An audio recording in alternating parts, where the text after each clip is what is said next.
watchful. Put up to the scene. They try to front like, don't you know it's in my jeans? It ain't nothing if you wanna get the beam. There's no way, there's no way. You gon' make it out alive. It don't gotta be this. Cause you can run until you get inside the ring. And you staring down the barrel of a beam. There's no way, there's no way. You gon' make it out alive. How about the jet when I'm landing? No, but how about the jet when I landed? Focused over that jet when I landed. Inhuman, you can't understand it. Been immune in my hand upper handed. So few know the power I'm brandish. One move and I enter the gambit. Two moves and you enter the valley. Three strikes, but for me it's a hat trick. Tough talk to the visitor ramming. See red, make a visitor vanish. Close casket, they visiting ashes. Clean cut, but to villain a phantom. Cut clean when I'm splitting your atom. We on the way. Think you can make an arrangement, bitch, I don't even get paid. I do it for free, so if you see me on your street, I'm about to make it rain. Listen, your voice better drop that too before I rock your shit and I brought my crew. We on that run back for the comeback. You was up till I got in that booth. Up and down, top. Fuck to make it pop. And I ain't hiding, we stay outside. You lucky to Better get moving. I'm more than a human. I reverence as a sinner. Say that they do better. Correct instead of saying this. You set it off and started set the blaze and a nuke it, bitch. Put up to the scene. They try to front like, don't you know it's in my jeans? It ain't nothing if you wanna get the beam. There's no way, there's no way. You gon' make it out alive. It don't gotta be this. Cause you can run until you get inside the ring. And you staring down that barrel of a beam. There's no way, there's no way. You gon' make it out alive. Warning. You have entered the danger room. Sunshade got the mean rays with a bad bitch called a Jean Grey. Three blades with a clean shade, make a switch face like a deep fake. Running past, bitch, we a relay. We just pass sticks and a beam spray. On the mic, feeling like weekend, you the weekday. Shit can get dangerous. Feeling like Xavier. All up in your head, you ain't got that dame in ya. Take a look and clear everybody in the radius. Free win, flip, win free. Everybody get a ray from us. Bitch high, bitch, please miss me. I don't even need an alias. I run it, oh. Thought it sweet, I'm the one you should be running from. Took it to my level just to watch you coming off. What a hundred, but the hunters winning summon guards. Everybody wanna disrespect to the fist connect. Talking that talk on the internet, but when faced up, got the list correct. Bitch, I'm the engineer, I'm the architect. I'm feeling like Imhotep. It ain't nothing if you square up. I already got you in the infrared. Yeah. Bitch, I'm still on top. Heard that you was talking through the vine. You are super villain feelings, wanna leap, wanna pull your team. I'm beaming all your tees into a crop top. I'm on that devil shit, one, I don't need coverage, I've been disrespected by half men trying to switch the record off. I'm done when I'm done with it, yeah. But you can be running shit till then, sit on the sidelines with the other bitches, man, we the X.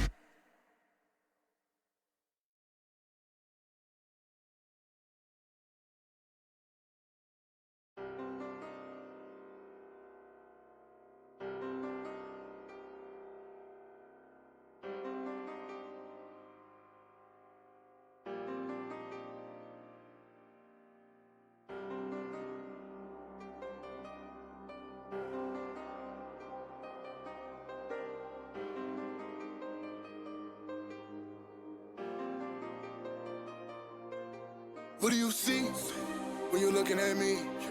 I'm not like you, no, you're not like me. I think it's getting real now. And it's time we speak. Think it's time we dead this beef. I'm not you and you're not me. I thank God he made us different.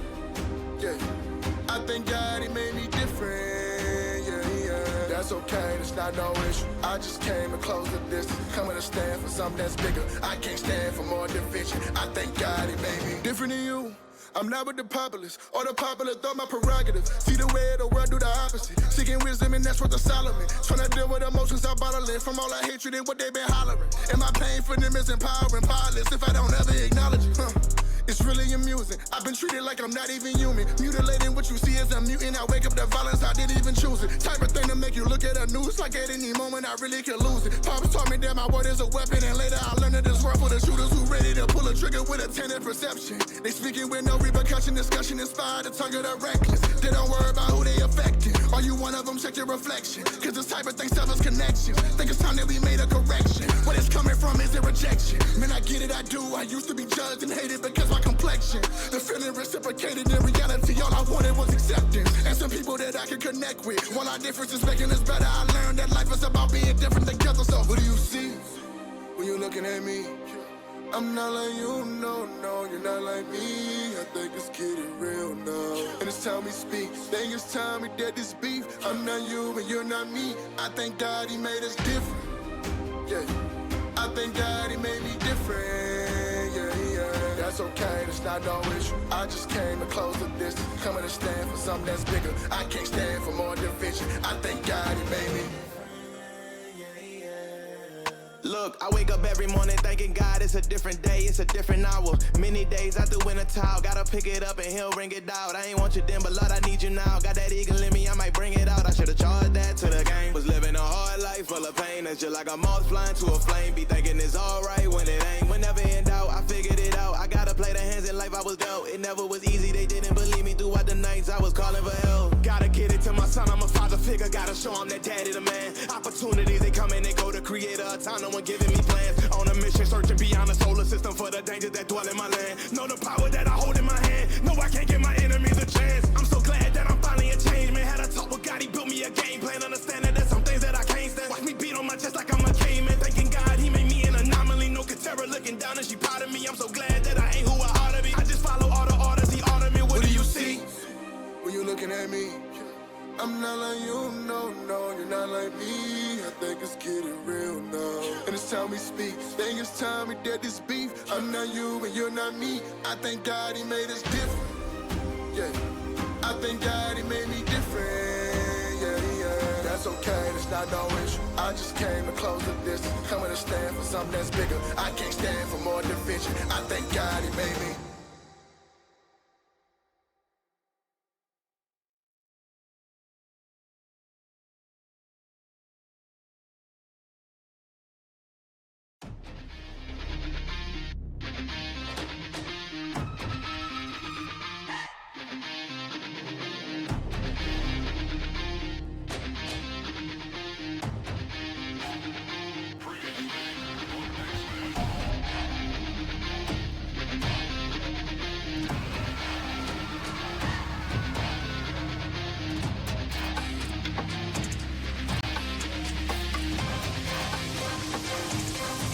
Canvas.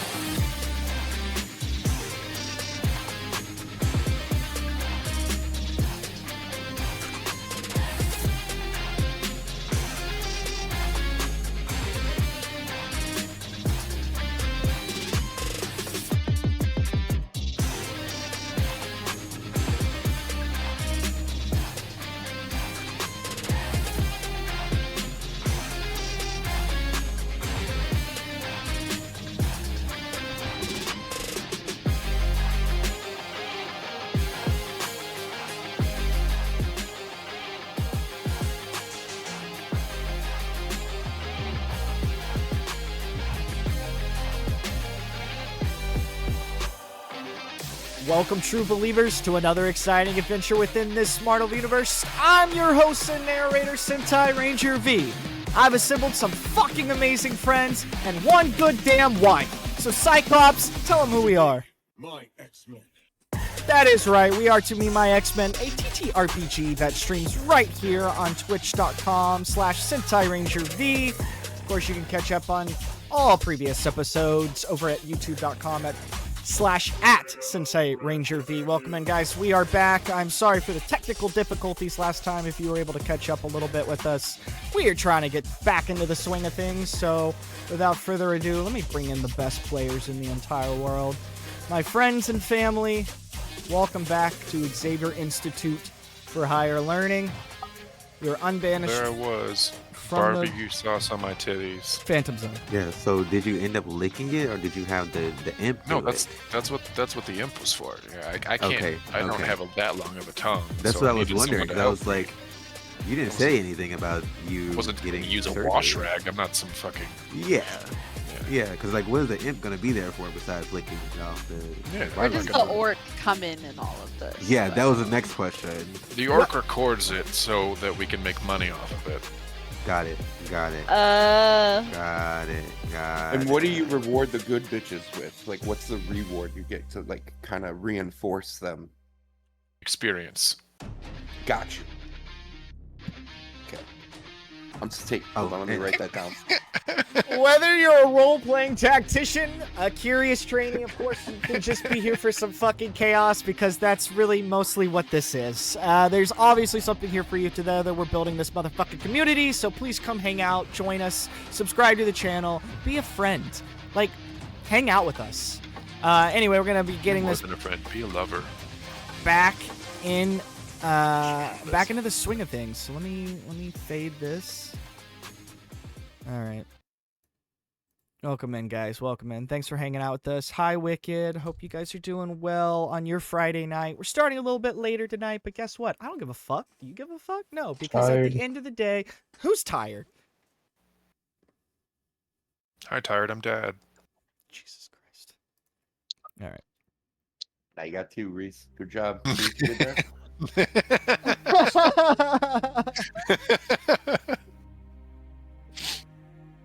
All right. I don't have a formal previously on X-Men because honestly, I didn't have the mental capacity to do that right now. But like I said, if you were part of our last episode, it had some technical difficulties, so we unfortunately didn't get to finish it. So we're gonna kind of just gonna pop in. We're kind of right where we left off, and of course I'll catch everybody up kind of where we are in the timeline, and we're gonna have a fun Friday night of some role playing. So if you're a fan of Marvel or the X-Men, or if you're just fans of spicy neurodivergent people, please be our friend and enjoy the show. All right, friends, X-Men trainees. Previously, we were all a little bit split up amongst the knights. Everybody was kind of enjoying their own activities.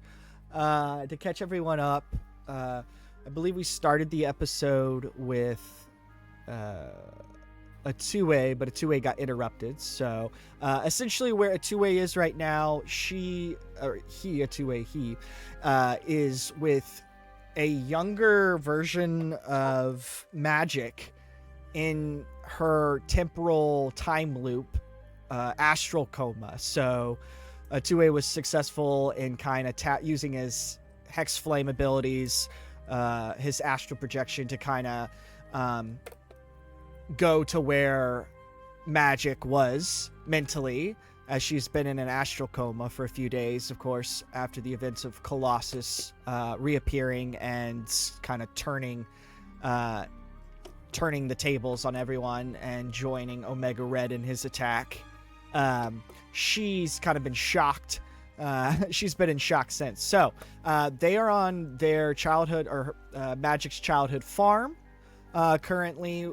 Essentially, when she was a little girl, that's kind of where she is mentally, and a 2A is in the middle of trying to talk her out of this temporal time loop, which is the family tractor that was involved with the incident where Colossus put himself in front of and activated his powers in canon, keeps rolling down the hill, and unfortunately being the demise of the little girl because Colossus isn't there anymore to save her from the tractor falling down. And this keeps happening over and over and over on that farm in Russia.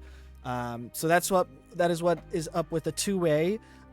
We would transition over to Silas and Bobby, who were having kind of a one-on-one night on top of the outside the dorm window, kind of where Silas likes to hang out in his solitude.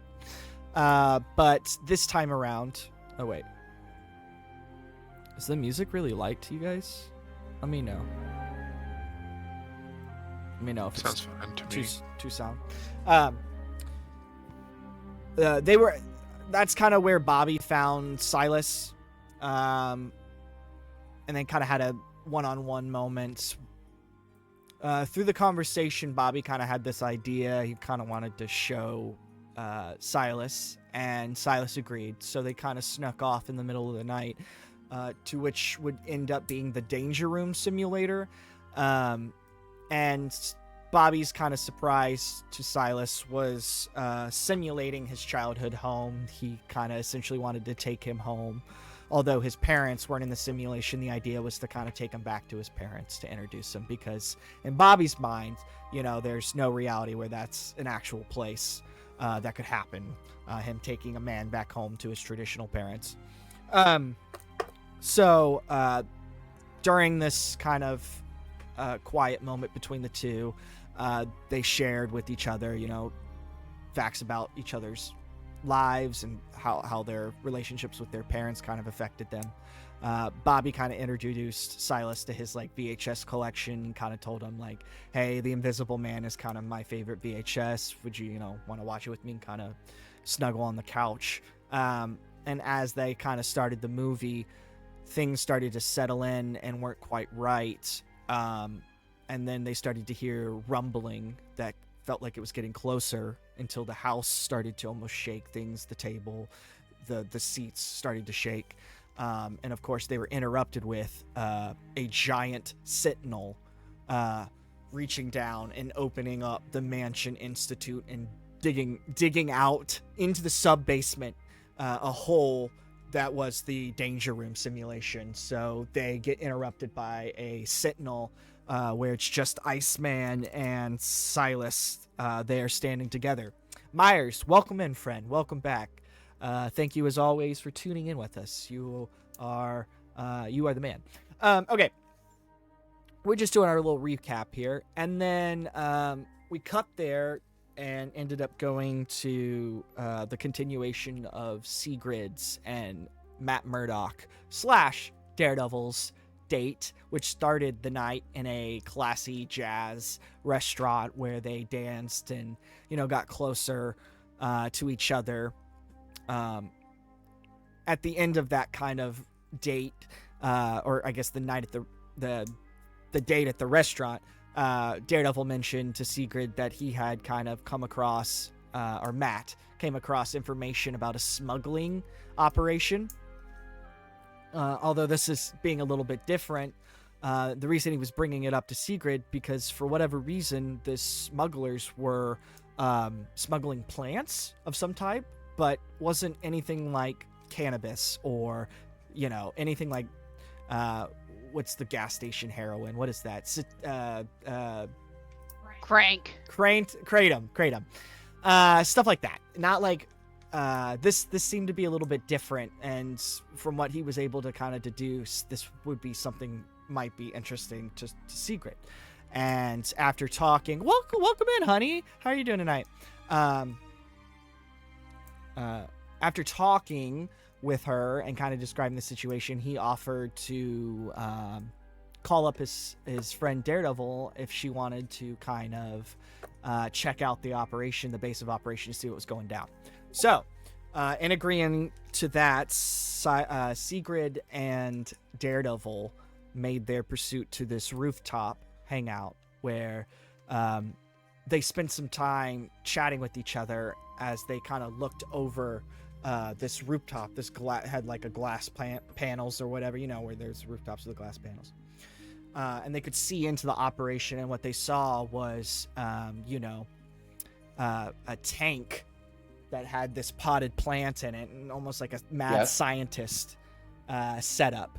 And so all these kind of mad scientist laboratory kind of set up with these hazmat suited armed men kind of doing their thing. And so after discussing it, Daredevil basically was like, can you understand the plant? Can you hear it? Can you hear it? It's crying, because the plant was crying out almost in a sense. It was producing some kind of sound vibration. And as Sigrid tried to kind of hone her ability to speak with plants, it was coming over almost alien-like. She didn't really understand the sounds or the feeling, other than what she felt was, fear and scared and abuse, trauma. Those were the things that were kind of being translated over to her with her ability to kind of understand plants. So amongst the discussion, they kind of raised their voices to each other, which triggered an event.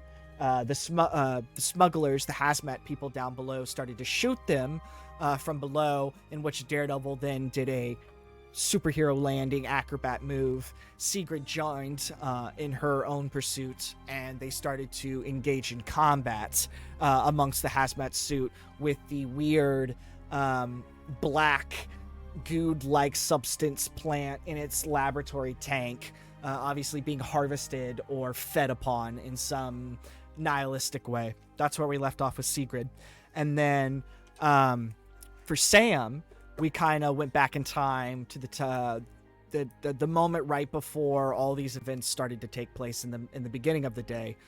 This was at Jean Grey's class, one of the classes the students went to. Sam wasn't able to make it that day, so we just kind of retconned it.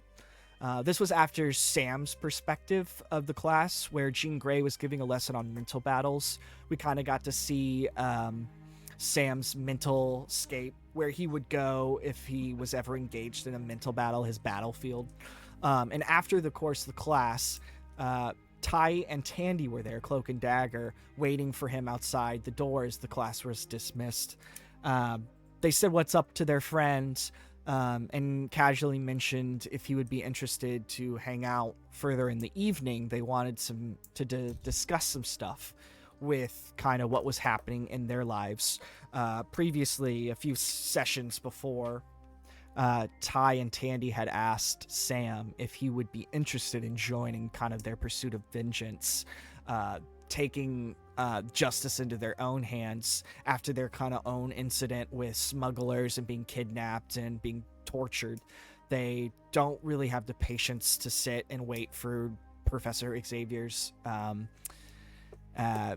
plan, or they have the necessity to make a moves now. So that's kind of, they've been their own kind of duo, crime fighting duo, and they've been trying to invite Sam to the fit because they believe he would be a good asset to them because of his he knows how to make the hard moves when the hard moves need to be made, and they like that about him. He stands his ground.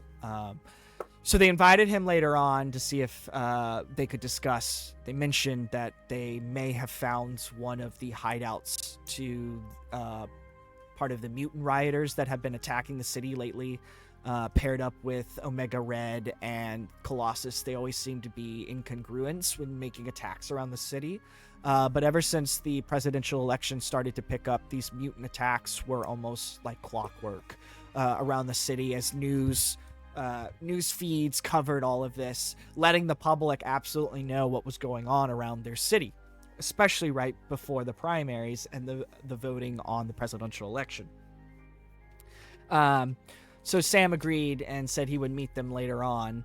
And then I think we got interrupted, if I do believe. Unfortunately, I don't think we made it to Tank, which was super depressing, and I appreciate Tank's patience. Was there anything I missed? Was that pretty good? It's very How were you inclusive. missing me on purpose? Well, we didn't. I missed you. We were gonna get to you, and then the computer crashed. So don't give me that DM.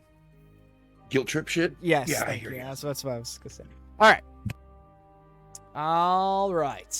So that's where we're gonna pick up. Let's since we skipped a 2A, because I have kind of an order of things that need to happen here. So let's just hop back into that scene with a 2A and little girl magic, and we'll pick it up right there. And let me get that scene pulled up. Okay.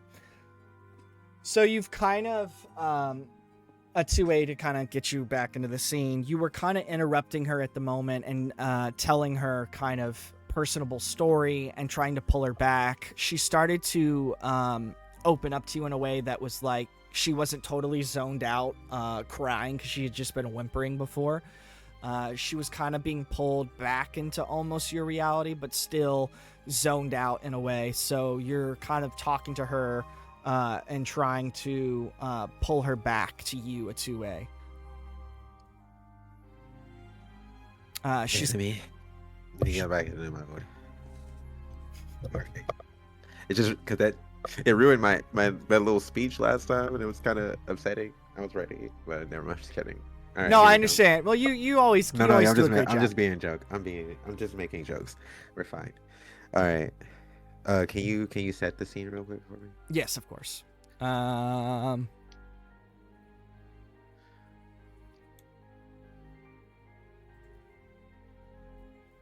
Yes, I thought I was in the place where I was supposed to be. No, you're fine. Prompts for a two-way. Okay, here we go. Yeah, so she's on the hill. She's calling out to the tractor, and seems to be a temporal time loop. She keeps telling you, like, he always comes for me. He always saves me. Just kind of, mumbling to herself with this tractor. And Ileana's kind of in that kind of zoned out. She just keeps saying, I don't understand. He is always here. Always. And without him, I am small. And I am weak. Then I cannot stop it. She kind of falls to her knees, looking up at the hill. The winds of the, wheat around her kind of blows. And that's kind of the scene you're looking at right now, as kind of almost... If you look away from the hill and you look back, the tractor's there again. That's kind of the astral loop that's happening.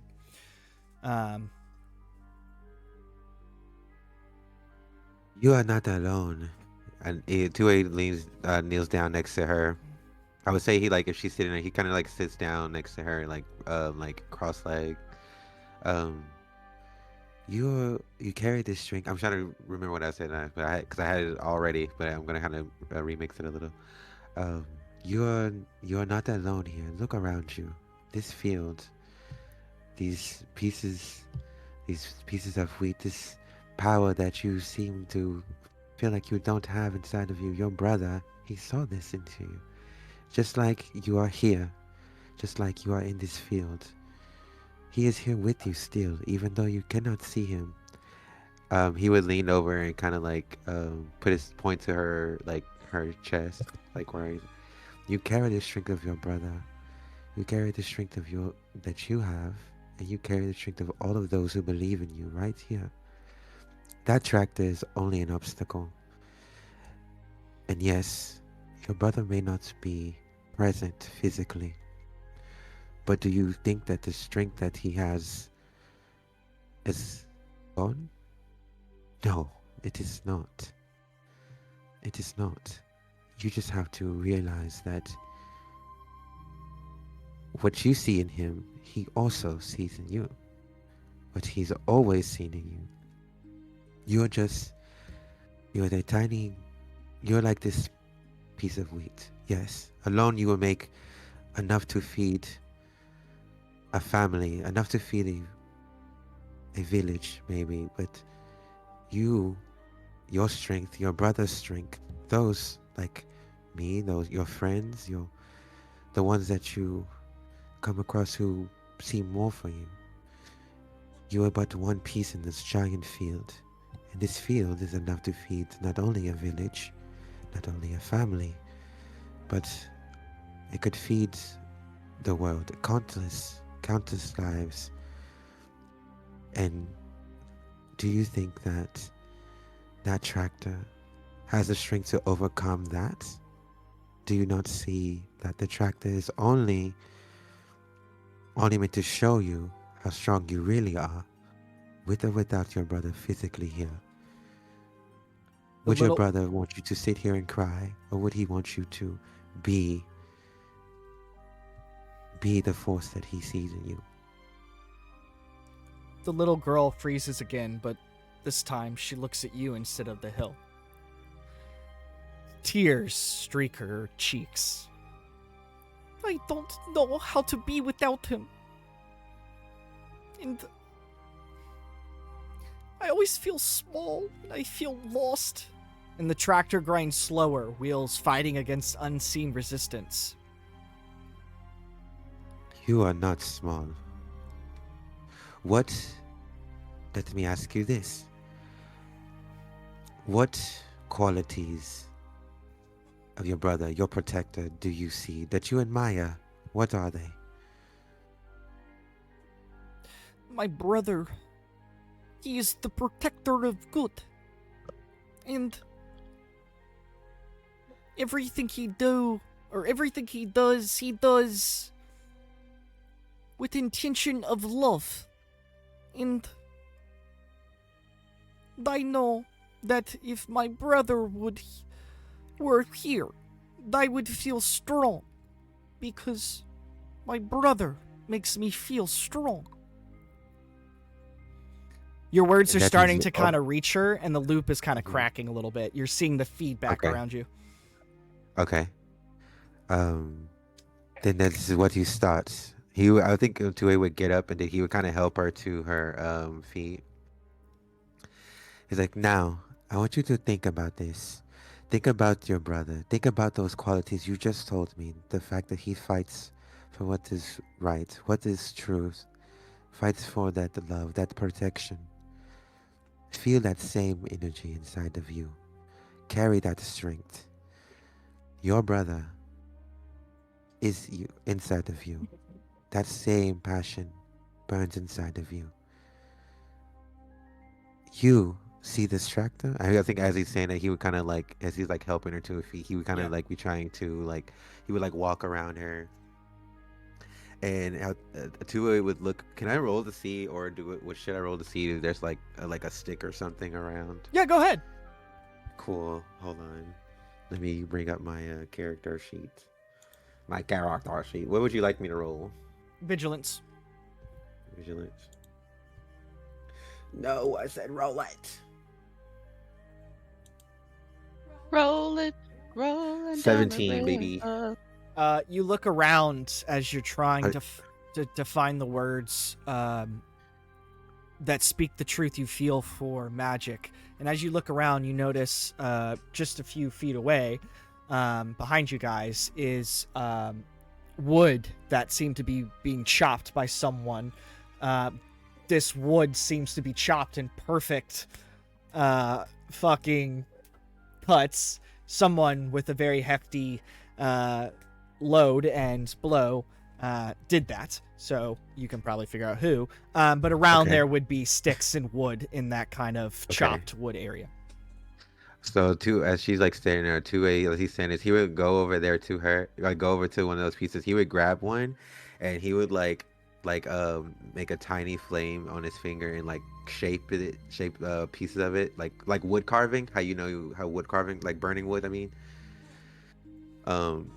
he would take one and he would kind of burn in a shape into like bottom of it into like a makeshift handle, and he would put it in her hand, like in saying, he's like, you are strong, you carry that same passion inside of you, use it, be the protector your brother wanted you to be.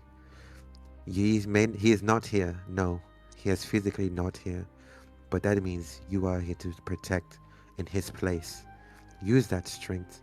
Be the protector. Be the passion. Be the fighter of truth that he cannot be anymore. And you are not alone. For the first time, the girl stops running in this temporal time loop. She turns, facing the oncoming tractor. She trembles with tears, but there's something else in her eyes now. Not just fear, determination. A shimmer of light explodes in her small hand where that wood you just gave her, replaced now by a blade of pure silver flame stretching outward. The soul sword. Too big for her little size, but carried as though it belongs. She raises it high, and with a cry that shakes the sky, she slashes downward on the oncoming tractor. The tractor splits into two, metal shrieking as the halves skid harmlessly past her. Dust erupts. Silence falls. When it clears, the child is gone. Standing in her place is Ileana Rasputin. Let me go find Ileana.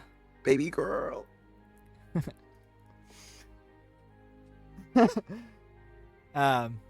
The Queen of Limbo. Her black outfit kind of whipping in the wind, soul sword glowing in her grasp. Her eyes blaze with power, but also recognition. Atue!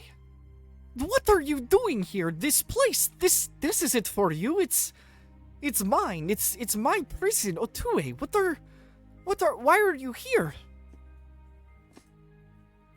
I'm here to. He would look at her, and he would kind of stare at her. He would, I'm here to fight next to you. This is not your prison. This is only one obstacle in the way of our future. Now let's end it together. Magic kind of hesitantly responds, "Why do you keep coming back to me when I can't even face myself?" I think he would just kind of, he would look and he would kind of smile. He was like, "Are you really asking me this question? Why not? What is not to come back to? What is not to fight for? You see yourself as this unstoppable monster, this thing that doesn't deserve to be loved or protected. But I don't see that. I see a queen of perseverance.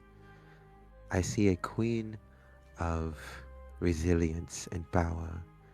And he would like put his hand on her shoulder, and like he would look. Actually, no, scratch that. He would put his hand, like and cuff her shin. He's like, "I see the queen of limbo."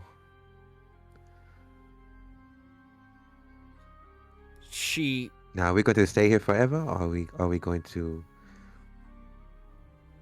make our way up? Still with almost the same reverence of hesitancy, she doesn't seem convinced as she kind of responds to you. I'll roll for it, bitch. Atue, I am scared. Look, I understand all of us will have our time when it comes, but I am not afraid of death.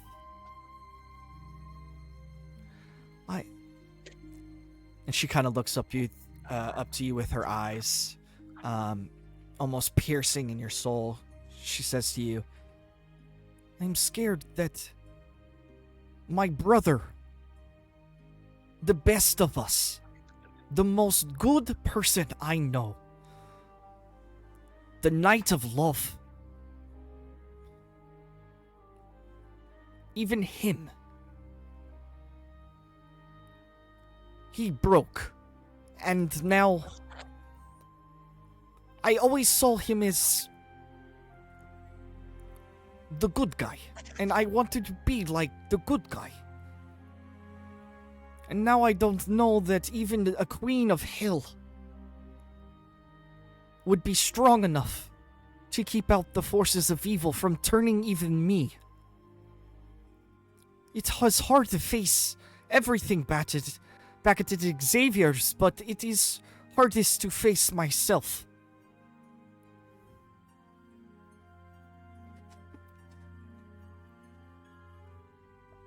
You, Ileana, you understand that what happened to your brother is not completely him.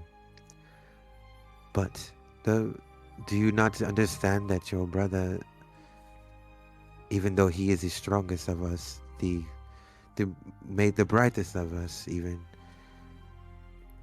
we all have our times where we cannot control it, and I can't sit here and tell you that there won't be times where we skirt so close to the edge that we make it burn by our own desires, or maybe someone else's.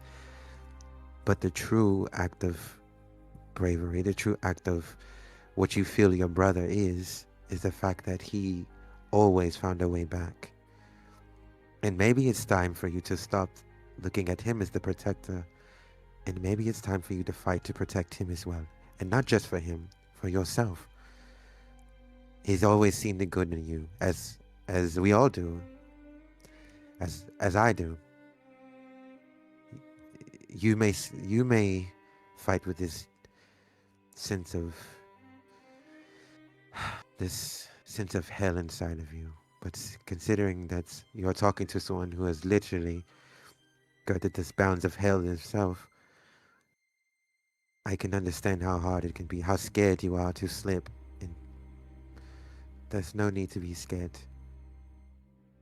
I am here with you, and no matter how far you go, I will be there to fight for you, to help you see that you always have a way back, just as your brother did, just as he always saw for you.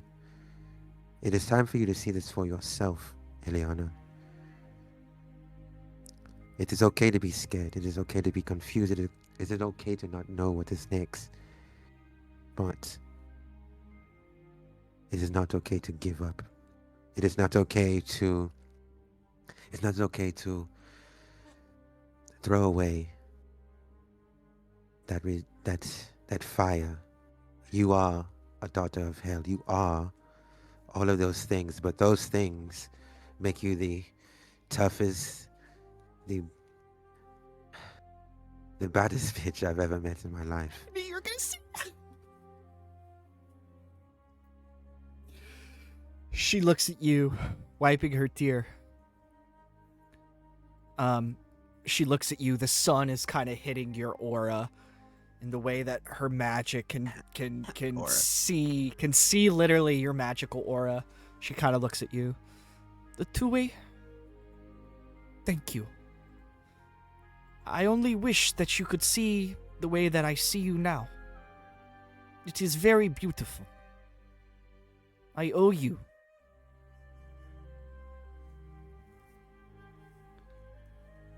Well, if it's as beautiful as you say, then just know that the vision that I carry right now is just as beautiful. Roll for vigilance. You got it. You got it. This is where I up and roll a fantastic right here. Dice don't fail us now. I got a 13 though. Same thing. And Wait, as can I use inspiration? I'll roll again. I don't care. yeah, sure. If you want to, yeah, you could use a karma if you want. Yeah. Okay, bad. All right, 15. A little bit better though. Okay. And as she describes kind of how she sees you, with, you know, through her eye, and you kind of describe the picture that you were seeing, also beautiful. There's almost a tension in the air. And as this kind of moment in itself, time is kind of frozen around you guys, temporally and also not temporally, emotionally. And as she looks at you almost with not like she's inquisitive about you, like you're almost fascinating to her. She's never met anybody like you in her lifetime. As most people have always been scared of magic. This kind of slow relationship and friendship that you guys have been building for some time, she really sees you in a new light. No one's really put the time or effort into being there for her other than her brother. And these kind of emotions are overweighing her. And as you're kind of observing this moment and you guys are together and you're almost like coming closer and closer to embrace each other, you start to notice shadows stretch unnaturally across the farm, almost as if it's kind of the edge of your eye. And as kind of this conversation has been going on, you've noticed a few other things, especially when she speaks about her guilt or her fear.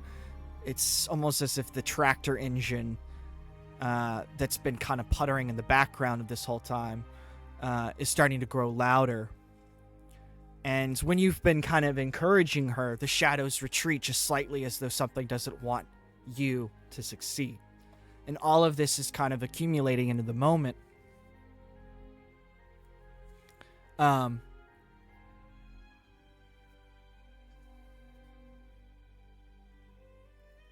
She looks at you. Maybe I wasn't lost as I thought. Maybe you angered me.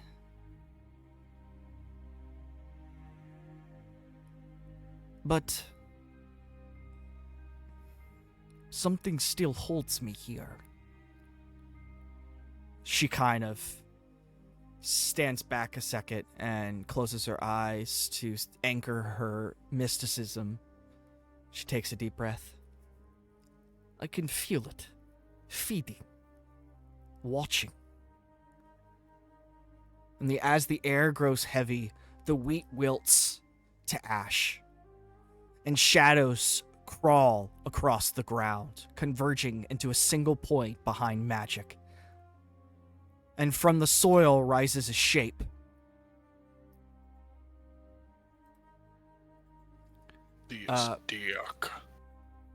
Essentially, it is the Dark Child. It is a Dark Child form of magic behind her. A limbo demon that's taken form of her Dark Child form.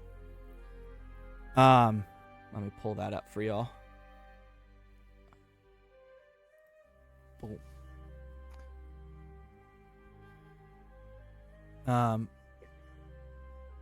Its body stitched together from scraps of memory and nightmare. Its eyes burn with ember light, its grin jagged and hungry. And as the astral demon speaks with a voice like grinding stone, did you really think she was yours to save? She is mine. Her sorrow, her strength, her soul, all mine. It leans closer, towering behind magic, coils of shadow wrapping toward her shoulders. You cannot leave Ileana. You feed me, and I will never let you go. And we're gonna cut there. I was about to say, bitch, you ready? You must be ready for this work. I was about to hit them with the, okay, bitch, let's get it. All right. We'll cut there. Okay. We're gonna cut to. I'm mad that it's the ultimate cockblock right now. It's kind of bullshit. Like, oh, I'm so close. Let a man just get it in. Welcome to the club. I know. I'm literally fighting demons out here. Been cock blocked for months. Welcome to the club. That's funny. All right. My roommate got it easy. I'm so mad. He got one kiss. Excuse you. I Excuse you. You don't have to fight an interdimensional demon to get You just gotta make sure you got, stuff to prevent freezer burn. That's it.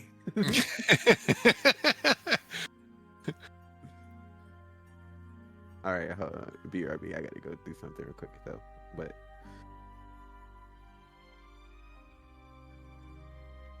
all right, we're gonna go. Let's go to the pizza place. Let's go to the pizza place. We're going to the pizza place.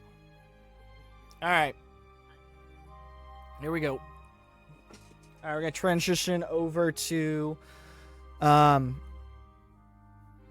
couple sessions before. Tank and Allison, aka Dazzler, were hanging out. I think it was in the garden of Xavier, where they kind of chatted it up for a little bit. She ended up feeling a little bit hungry and kind of sparked up the idea of kind of going to a pizza place that was nearby the school. So this is them kind of transitioning to that as we'll pick up in this scene. The night air outside the Xavier Institute is crisp, touched with fading echo of Dazzler's earlier performance, accompanied, of course, by Tank.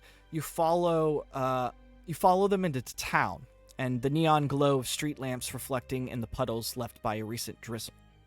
The little pizza joint she's chosen is tucked between a laundromat and a corner bodega. I can speak. I can read. I promise. A neon sign buzzes faintly above the window. Tony's Pie and Slice since 1979. And inside, the warm glow of hanging lamps softens the red vinyl booths and checkered board floors. A jukebox in the corner hums with life, spinning old R&B tracks, the kind of songs you swear your mom might have played on a road trip. A couple of families eat quietly, a group of construction workers laugh loudly over a pitcher of beer, and the smell of garlic, oregano, and melted cheese is thick in the air. Allison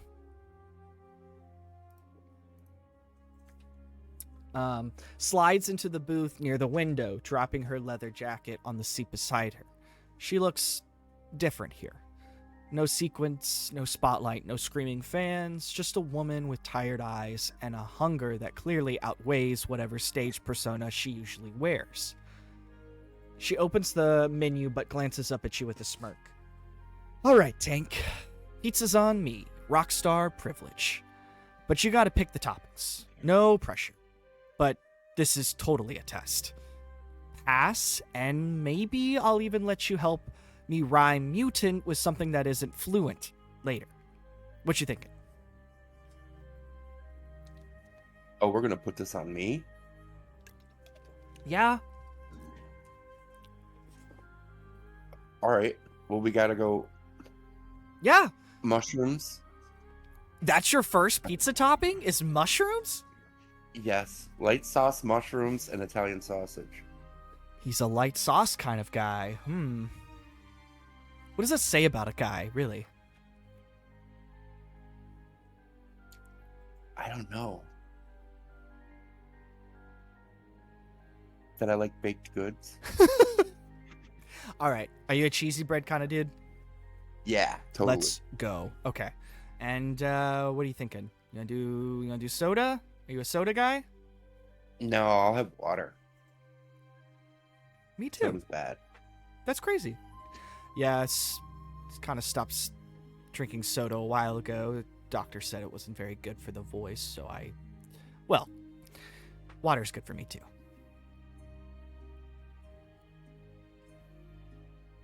So, full disclosure, I've kind of been craving New York pizza for a while now. I mean, concerts are one thing, but this, I love this. This is heaven. Are you... I've never had New York pizza. You've never had New York pizza? How long have you lived in New York? Well, a long time. But I've never gone into a pizza place and gotten pizza. Seriously? You're fucking with me, right? No, I'm dead serious. How could that even be possible? I don't know. It was like, I grew up in the Morlocks and we would scrounge food and make our own food. Pizza wasn't, like, going out to eat wasn't on the agenda, really. Shut the fuck up. So you're telling me this is going to be your first New York cheese pizza? Yeah. Oh my god, I am so excited. Okay. All right. This is big. Hold on. And she kind of gets up from the seat and kind of walks over to the counter. She starts talking to the chef, the classic Italian chef, who's covered in grease and shit. And she's kind of pointing over to you. And he's like tossing his dough and he's kind of shaking his head. He kind of brings over a coin. So she grabs the coin, this like little, like almost like an arcade coin, and she's like, "You won't believe this." As she's walking over to the wall, she puts the coin in the little slot in the wall, and then all of a sudden a disco ball comes down the ceiling and starts playing like disco music and stuff. She sits down as like the music's kind of playing. The disco bar kind of goes back into place after a little bit. It's just like a party celebration thing. So I talked to the cook. I told him it's your first New York cheese pizza. He said that they have this like cool party thing, so now we're celebrating. This is so much. I know.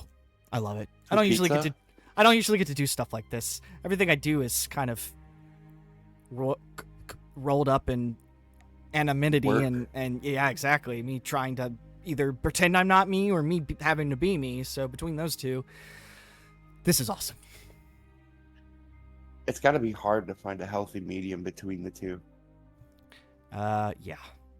Well, yeah, I guess. I mean, I haven't figured it out, so if you ever figure out the secret, just like send me a postcard or something, and I'd really appreciate it. So you mean like you could never truly just be yourself? It's kind of like when you're on, you're on. Yeah. And you have to. Oh, that sucks. Yeah, I mean that's kind of the price of being. Well, I don't like saying the word, but well known. I get seen a lot, especially. It's kind of an oxymoron, like for what music really means. Like you gotta hide. Like it's just weird. Doesn't make sense, but that sucks. Yeah, it's modern society, right? Even if people don't like me, they still like that I'm well known, and so I mean, people just like to take pictures with famous people, and I don't know what society's on, but I just like making music. And ever since I was, I don't know, I think it was junior high when I kind of discovered my powers. It's all I've ever wanted to do, which just, you know, pros and cons for everyone else also wanting to hear your music. So, but ultimately it's worth it if it gets your message out. It is. And that's kind of ultimately how I like to get back to the mutant community, is through my art and through my protest. And I know there's a lot of people out there that think violence is always, you know, the answer, but I don't know. I really believe in the power of protest and what we can do with not going to war with each other, you know? Yeah. I'm kind of the same boat for me. With my powers are built for war somehow, and I can't stand it. I don't like it more than anything. Really? And I feel like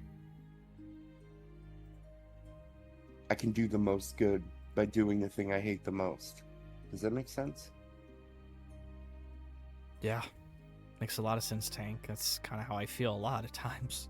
Especially when I'm performing on stage or going on tour or signing my 1000th autograph of the evening. It's hard. I totally get it. But how do if you don't mind me asking, how do your powers exactly work? It's emotional based. It's less music and more emotional. And music is the easiest way and the best way for me to get there. So it's like my emotions grab the energy that sound makes, and I manipulate it and strengthen it and turn it into a weapon or a protection thing, or I don't know. It used to bother me. I used to run from it. Like growing up, I was running from it all the time. Did you run away a lot? No, I just kind of hid. And then one day Sam told me something that kind of stuck with me right before he left. He said, when you find the one thing that matters or you care about, every breath you take after that matters the most. And that's kind of what I've been feeling lately since I got to the Xavier Institute. I get what he meant. That's really cool, Tank. You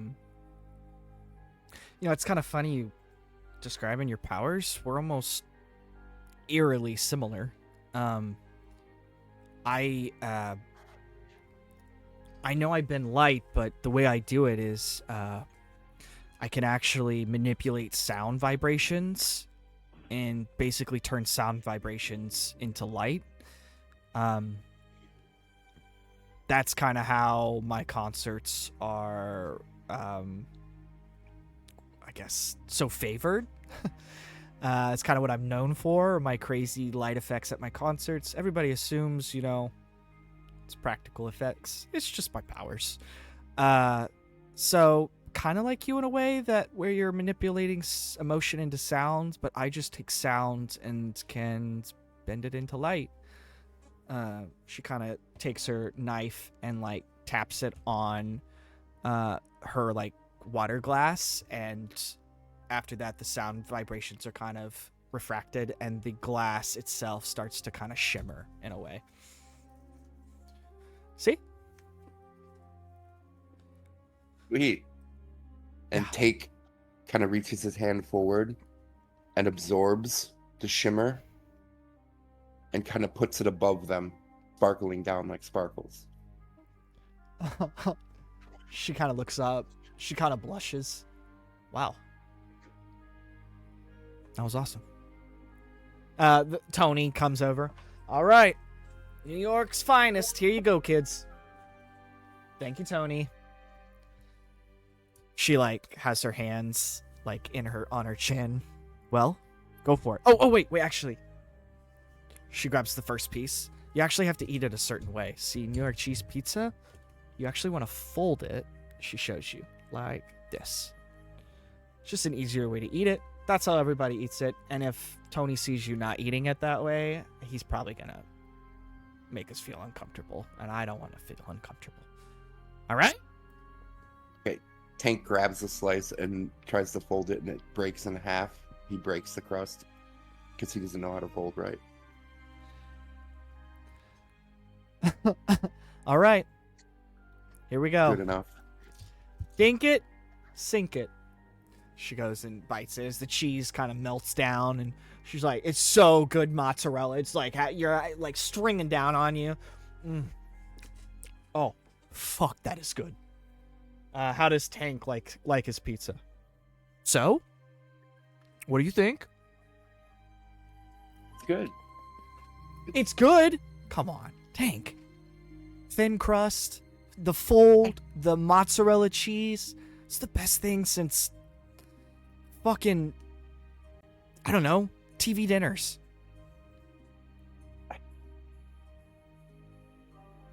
I don't know. Okay. I don't like it that much. Really? I don't. I mean, keep your voice down. Tony might hear you. What? Listen. Spending time with you is far cooler than any kind of piece of pizza. No. It's way cooler. No, shut the fuck up. Shut the fuck up. What is wrong? It's delicious. I love this pizza. No, you've already said it. I want to marry it. Tank. No, Tank, I'm gonna marry it. I'm saying it loud. I don't want this bullshit. I don't want this bullshit right now. I don't want it. Be honest with me. I'm hurt. I'm disappointed. But tell me, why do you like it? Why don't you like it? Because it's such a big slice. Oh! She gets up. She goes back to the kitchen. You just see her storm through the kitchen. She comes back through the door with the pizza cutter. It cuts my...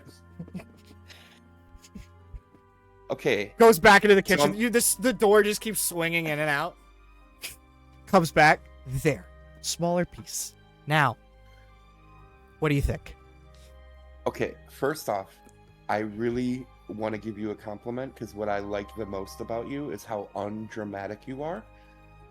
And, okay, thank you.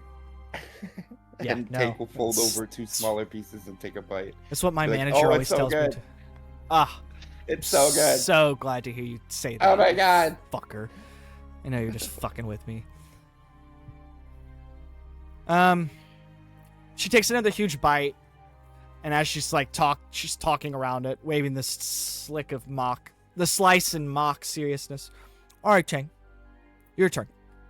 If you could only eat one food for the rest of your life, what would it be?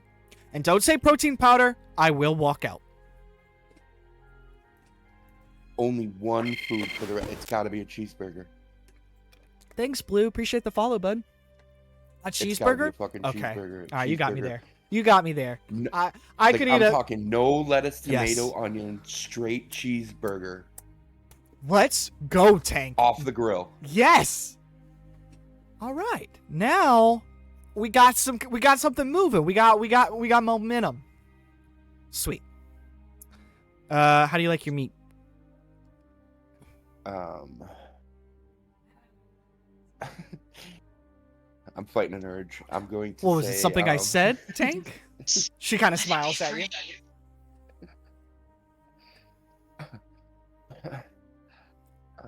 Middle-aged and chubby? No, I'm just kidding. That was a joke. I'm gonna say, She smiles at you. medium rare. Medium rare. The only way you should order meat. Medium rare. I think, yes. So, like, I don't mind a burnt burger, though. Is that weird? really? Yeah, like if somebody leaves it on the grill too long and one side's kind of charry. So you're okay I don't mind that. You're okay with charred meat, but not heaven's goodness in a New York sliced pizza? Oh, I'm not saying it's bad. I'm just saying it's great. It's just not heavenly. It's, you know what I mean? It's good. Any pizza's good. So, I have an opinion. And I'm cool with that. You're good. I'm just giving you a hard time. It's cool to have your own thoughts and feelings, Tank. I'm not saying that. So if you like, if you had like a theme song, like if you had a soundtrack, Tank's theme, what would it be? Ooh, that's tough. That's a really tough question.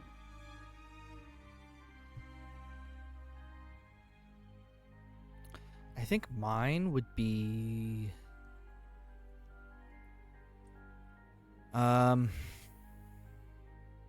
Mutants' Rights off my third album. I feel like that one did it for me in a way that I don't think I can really speak on my own message or my own thing or my own, like, my whole, just me, you know? Do you have anything like that? I'm just gonna sound stupid. I'm probably gonna go. All right, I'm gonna be 100% transparent, but don't judge me, okay? I'm totally gonna judge you, but go for it. Okay, Billie Eilish, "Birds of a Feather." I fucking love that song. No kidding. It brings me so much joy. You're shutting. I'm not. You're lying. You're lying. I'm serious. Just... I love that fucking song. Billy's puts pretty me in a cool. good mood. She's It's nice. just that one song. It's just so lovely. What do you like about it?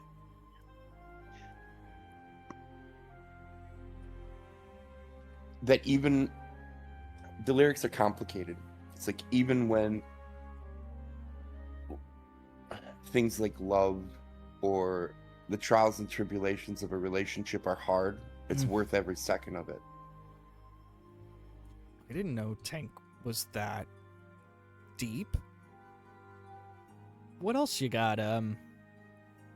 What else you got hidden away?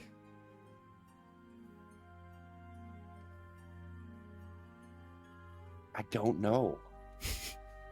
I've been like hiding and locked up for so long. I'm learning new things about myself like every day now. Like it feels like a avalanche of discovery. I don't even know what I'm into yet. Thank you, Cyclops. You know what? Yeah, you know it's weird. I mean, I get it. Yeah, I'm out here on this like icon and the spotlight and the makeup and the cameras, and everyone wants a piece of me. And in here, she gestures at the greasy checker table and the cracked jukebox lights flickering. I don't know, I just feel like a normal girl again. You know, Allison Blair. Allie. Not Dessler. Good. I think you've never looked prettier or been more interesting. Not to me, anyway. She takes a bite and chews at you, kind of hesitantly as she shakes her head. I know, cheesy. I know. I think I read that in a book somewhere. I'm not sure. I'm going to go to the bathroom. I'll be right back. He's going to go to the bathroom.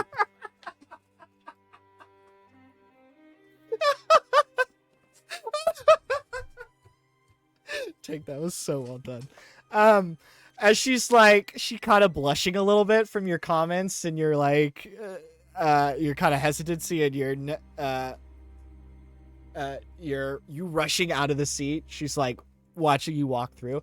As you walk into the bathroom, we kind of follow you there. What do you do as you enter the bathroom? Look in the mirror and go, stupid. What the fuck, dude? Okay, get it together. Get it together. And then Tank is going to walk back into the restaurant, sit down at the table and be like, what's up? What's going on? Hold on. Before that happens, though,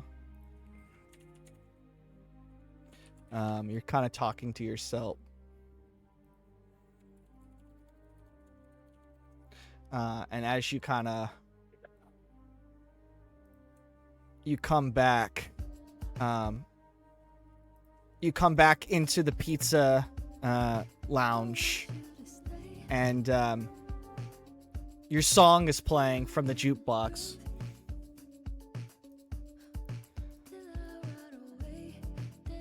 Do you hear it? Okay, so yeah, I'm totally gonna start Okay. kind of swaying and dancing a little bit, just because I can't help it. This is my jam. She's like laughing at you as she's like taking a drink of water. And you guys are just kind of sharing this moment. Get it?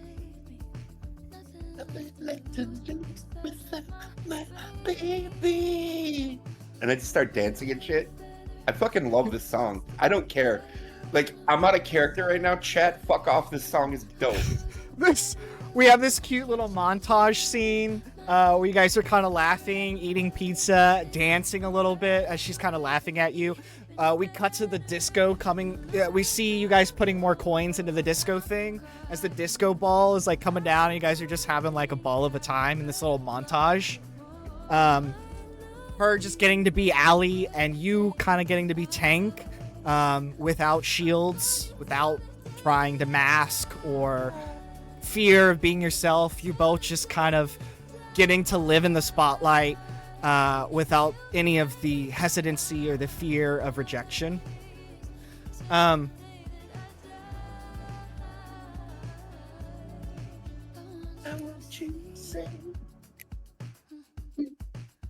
fucking love this song, dude. Okay.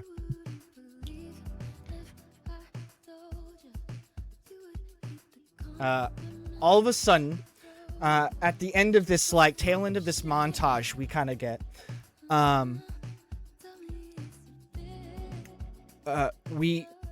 unfortunately, the jukebox suddenly hiccups. And, the music warping and fading into static. One of the men at the counter stands, chair legs screeching on the tile. Another knocks a half-empty beer bottle to the floor. It shatters, spraying across the floor. The restaurant goes quiet except for the hum of neon. The patrons glance nervously at the man, then at Tank and Allison. The man with the cigarette finally speaks, his voice dripping with disdain. I'll pull up the man.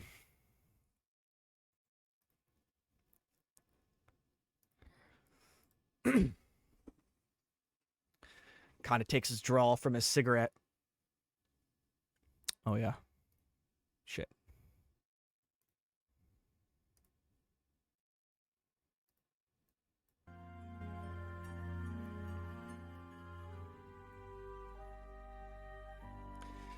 Draws from his cigarette. You picked the wrong night to be without your bodyguards, Miss Blair. Hank is gonna laugh out loud. 100% laugh out loud. Two more men rise from a back booth, cutting off the exit as patrons start to kind of get up and families exit. Tony kind of sets up, gets out of the kitchen, and as he tries to intervene into the situation, one of the guards basically knocks him out cold flat onto the floor.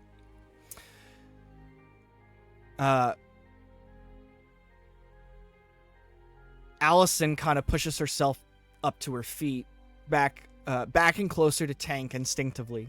The air around her shimmers faintly as motes of light spark at her fingertips. Not yet a full-blown performance, just a defensive glow. A man lunges with the broken bottle. Allison ducks low, and the glass whooshing over her head, a burst of dazzling lights flash from her palm, blinding him just long enough for Tank to act. Another attacker swings a chair. Allison raises an arm, her hand glowing like a strobe, throwing off his arm so the chair smashes into the wall instead. Dazzler, gritting her teeth. Well, guess we're making our own entertainment tonight. Okay, so Tank, this is just before combat begins. What do you kind of do in this preparation? Do you take a step between Allison and the first man with the bottle? Do you use your sound powers to amplify her humming? Do you try to diffuse words before this gets violent? Is there something you kind of do before this whole interaction blows up? Ooh. I'll tell you what I really want to do. Yes.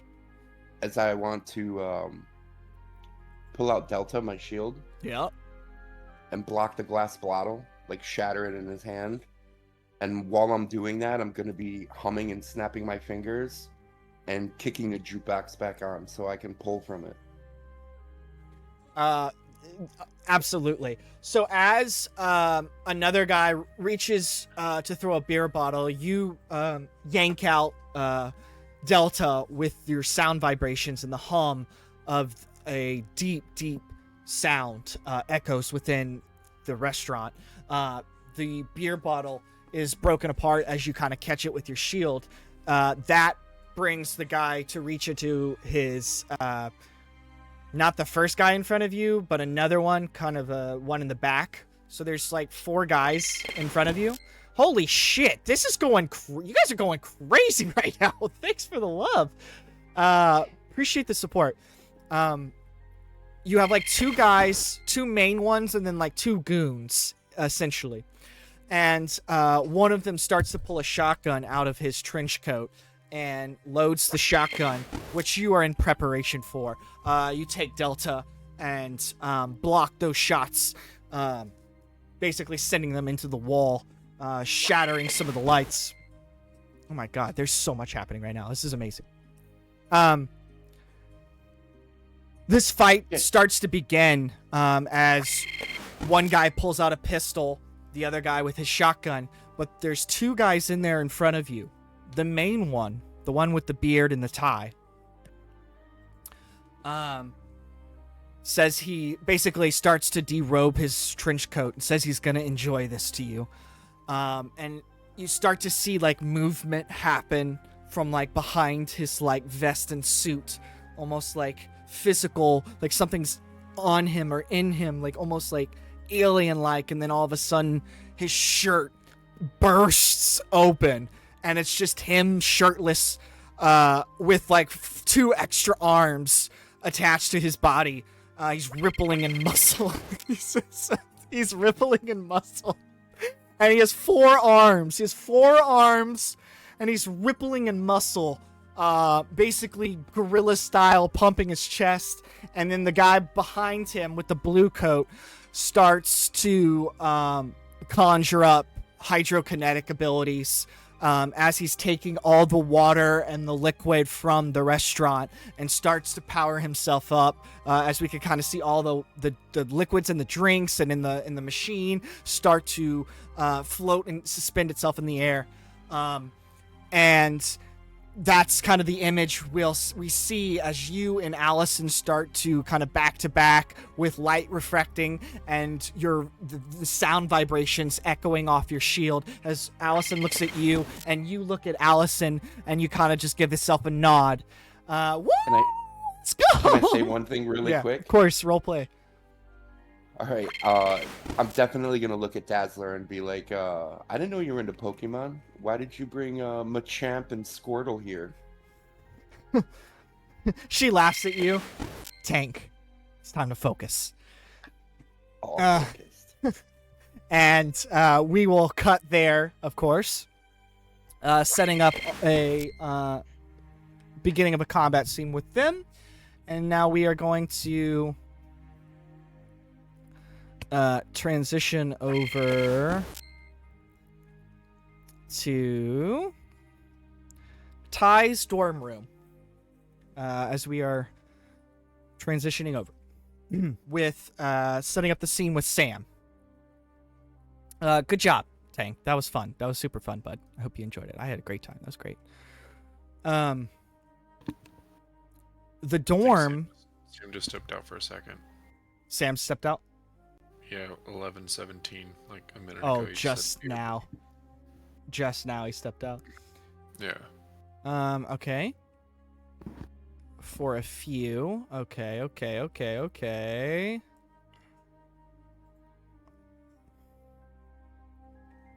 You didn't fuck that up with the Pokemon comment. That was great. That was great. That was hilarious. That was in character. Let them jokes fly. I would just kind of I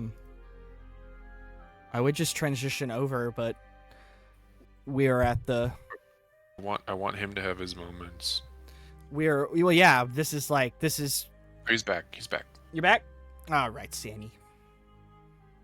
He's very. You back, Sammy? Yeah. All right.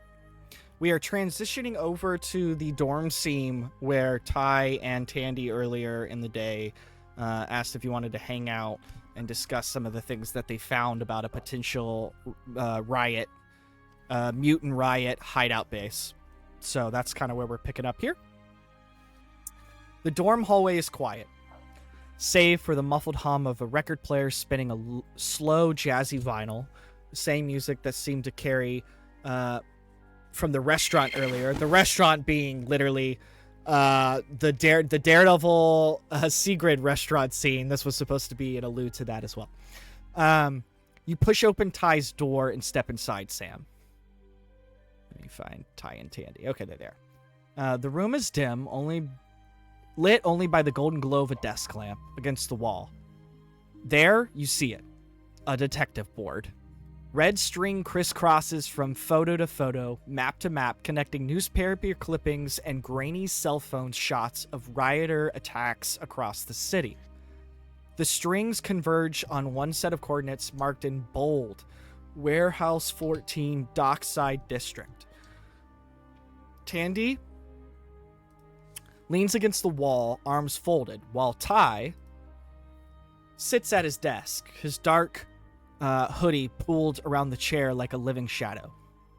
And they both looked up at you, serious but expectant. Ty. All right, so we started mapping every attack we could find. News feeds, social posts, every police blotters, different nights, different neighborhoods. But look, he gestures to the board. Every time they came from the same direction or vanished in the same one. Tandy. Reverse the routes and it all leads back here. Warehouse 14. Same spot, same escape vector. Whoever's running these riots, that's at least one of their hubs. Ty. We don't have proof yet, but it's too precise to ignore. We think this is where they're operating, and if that's true, then sitting back means letting more people get hurt. Our teachers, our classmates, Pieter? How many more before someone stands up and does something? Ty kind of turns to Sam. Look, man, you've got a sense of justice, Sam. You don't just sit on the sidelines when something's wrong. And so, we trust you. And we trust that. Tandy, we can't do this alone. And with you, we're more than just a pair of scared kids sneaking into trouble. With you, we're a team.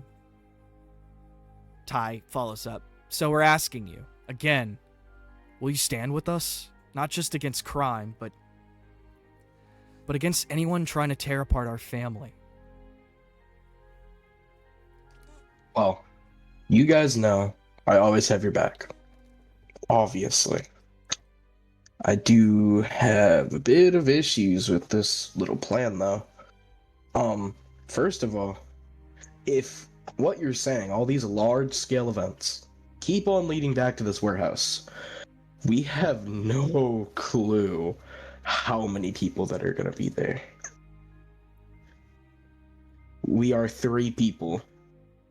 And how much I would love to go run into danger and fight. That wouldn't be the smartest of me to lead my own friends into danger. Look, Ty responds, look, I get it. But we're not that dumb. We did do a little bit of retconning, and something's going down tonight. Something about this hideout, they're splitting their forces up, and there's some kind of activity happening. That's why we thought tonight would be the best, because their forces are split up, and, well, we could at least go to the building and check it out. Ty's right. I mean, it doesn't hurt to just go look, right? And yes, we're 3 people, but between, my light power, his darkness, and whatever you're calling your abilities nowadays, we're 3 badass people. Like, badass. No one's gonna hurt us, especially if we're together. I mean, I guess there is no harm in a little recon. I mean... As you and Tandy and Ty are kind of converging and just trying to figure out what the best situation for them and for you and maybe for you together, Sam, your phone rings. It buzzes in your pocket. A text lights up on the screen. It's actually Jubilee from class. Jubilee's text. Hey, hotshot, you up? Want to take Fetch for a walk or maybe hit the arcade before it closes? Could use some company. Another buzz follows almost immediately. Jubilee. Don't leave me hanging. So we kind of look up, back at Cloak and Dagger. Look back at his phone. Then look back at them. He's going to text back Jubilee. Okay. What do you say? I'm a little busy right now. We can do this on the weekend if you want. I'm perfectly free then. I have something really important to do. Okay, she reads that text message and kind of responds, yeah, no big deal. I'm just thinking about you. I thought maybe we could hang out. I found a game that I thought you might really like after we played that one.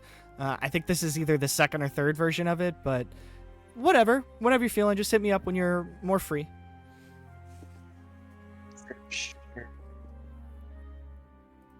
Ty and Tanny kind of look back at you. Everything good? Oh, no, yeah, it's all fine. Everything's good. I just got new plans on the weekend, so, you know.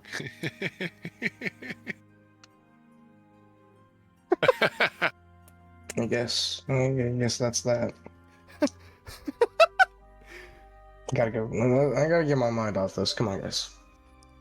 Okay, so you're in? Yeah. Yes. Anything to get away from tonight. Yes. All right. Cool. So about what you're gonna wear tonight, we were thinking maybe, I don't know, kind of reach into their closet and they pull out kind of a suit that almost matches their like leotard and cloak style. It's kind of a vigilante black, basically your standard kind of costume vigilante standard hero suit that would kind of match, so you're not too you're not in your civilian clothes in a sense. Tandy looks at Ty. Ty looks at Tandy. We thought it might match and fit. It looks nice. Maybe a little too tight. There's a little bit more color. Yeah, it works. All right. Cool. Then it's settled. We go tonight.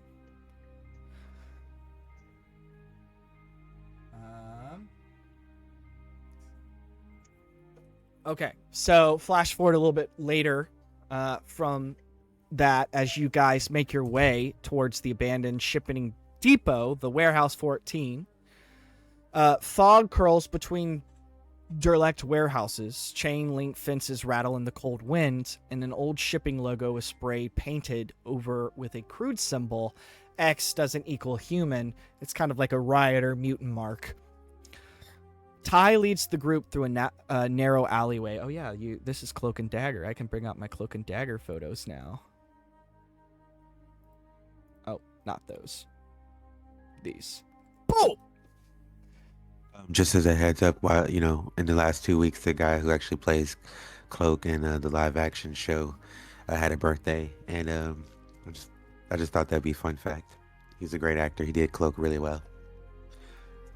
Sorry. That was a fantastic fun fact. That was amazing. I was waiting for us to play again to bring that up when they came up, but I forgot about it until now. So this is perfect. I'm gonna go back on mute now. Okay, I love you. Ty leads the group through the narrow alleyway, or Cloak, I guess. Dagger. All right, this is where the last kidnapping van traced to. Cloak nods, the shadows around him thickening. Sam, you're kind of moving carefully behind them, alert, and your posture's kind of tight. Ty lifts a hand, signaling stillness. Inside the depot, half a dozen heartbeats. Fast, panicked, mutant, human, mixed. Ty. They're not soldiers. They're smugglers. But organized. And paid. Paid well. The interior of this warehouse is kind of a maze of stacked freight containers and jury-rigged tarps, smugglered moved in rushed patterns. There's homemade riot gear, black market weapons, crates marked with biohazard symbols, hacked anti-sound tech meant for kidnapping operations, and posters of Dazzler's protests with red X's over her face. This is the crew hired to silence Allison permanently. Tandy's eyes catch a wall covered in surveillance photos. Allison at concerts, Allison's backstage, Allison walking in the Institute's garden, Tank beside her. Tandy glow flickers with anger. Cloak focuses ahead, something bigger, louder, heavier, breathing beneath the floor. Indeed.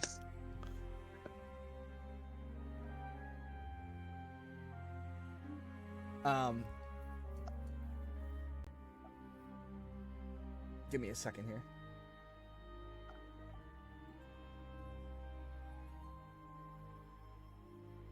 Okay, as you guys, Ty is gonna or Cloak is gonna use his cloak powers to kind of teleport you into the warehouse, so you don't have to go through a door or anything.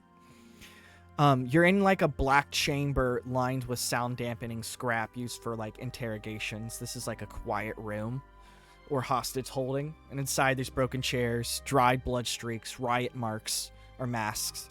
There's knockout darts and a whiteboard with scrawled orders. She sings, you grab her, bring her to the harbor site. Sam moves toward a set of crates, examining them in silence. Sam, you would notice subtle tremors on the ground, vibrations like heavy footsteps approaching. Ty's eyes narrow. Metal grinds. A freight elevator door slams open from below, and out steps a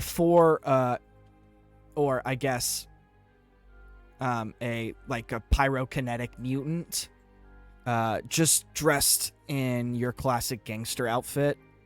Just let me see assassin. Where is he? Pyrokinetic. Boom.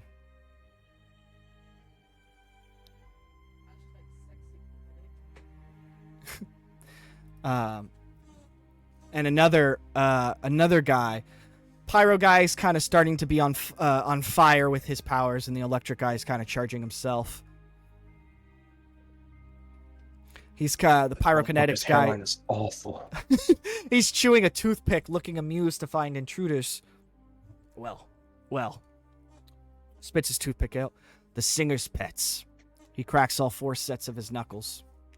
Or 2 sets of his knuckles. Boss said bring her in live. He didn't say anything about breaking the rest of you. He whistles sharply.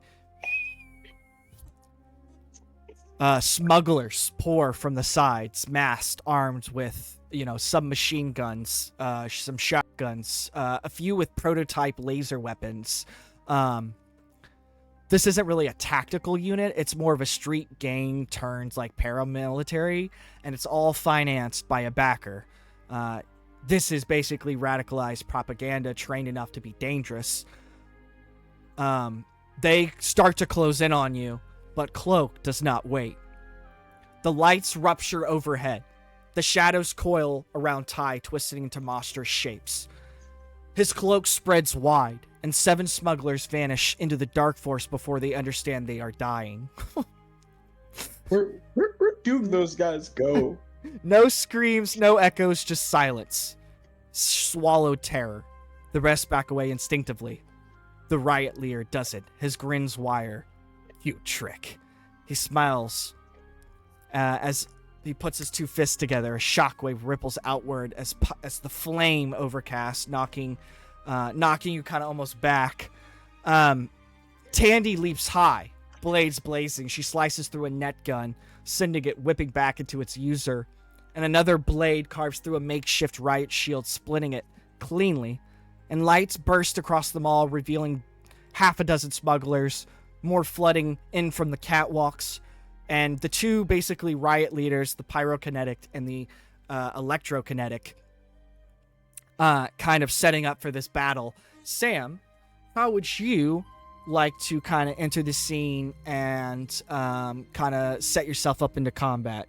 If you'd like to kind of have an epic little narrated start before we start to roll, help yourself. I'm muted. No. First of all, you said I got hit by the pyrokinetic. No, Pyrokinetic, just like he hit his hands, and then the flame kind of burst into, not like it hit you, but like just like the heat would you'd feel the heat from his flame. Yeah, that would cook me alive. That's not really my strong suit there. Yeah, so he's just trying to intimidate you in a sense. Oh, okay. Well, I mean, if I got knocked back, I'm gonna rise off the floor without using my hands or feet and just kind of use my strings to pull myself up.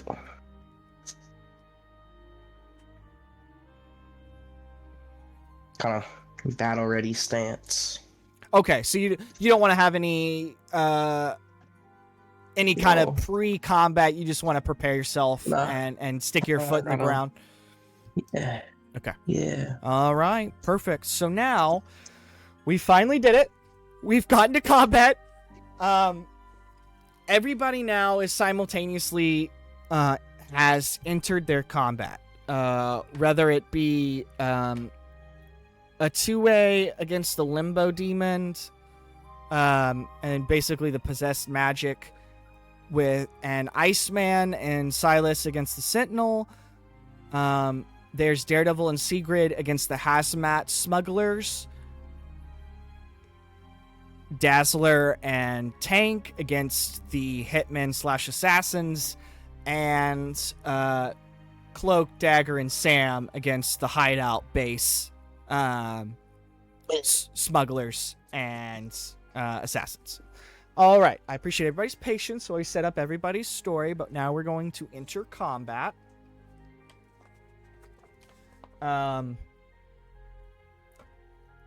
So why don't you guys roll for initiative?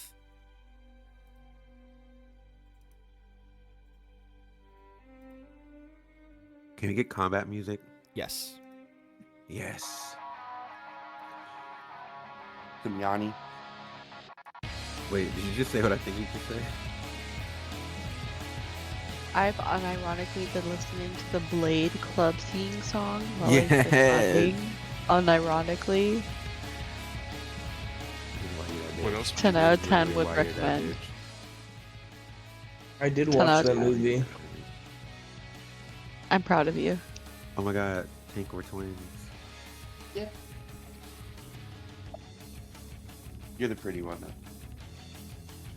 I learned it from watching you, okay? Woo! 19, fantastic. Wait, I need to check to see if mine was. I just saw a number. My screen was in the way. Never mind, it was not. But don't worry. Been a while since we had to roll on this bitch. I got a 7. Hey, we're so back. I like the number 7. That's my favorite number. What's in the box? 3 is a magic number. Everybody remember how to roll? You go into your initiative profile.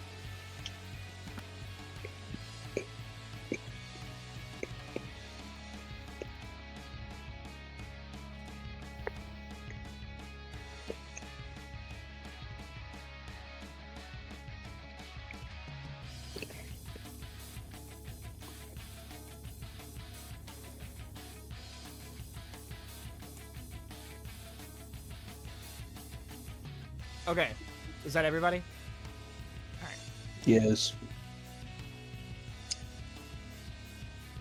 What?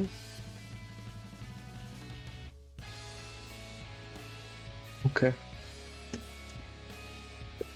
All right. So, how we're gonna do this, as combat is happening simultaneously, we are going to simultaneously go through all combat. So the way we're gonna do that, and have like a montage of everyone fighting at the same time, is we're gonna take these rolls. Who the fuck is Darth Vader? I thought it would be He's cool your to add him. father. Okay, cool. I just want to make sure that wasn't supposed to be anybody specifically. He's your daddy. It's Darth Who Vader. that? It's like Darth Vader, but if he was in Pearl Jam. He is the father. Stand. He told him he can't do this. All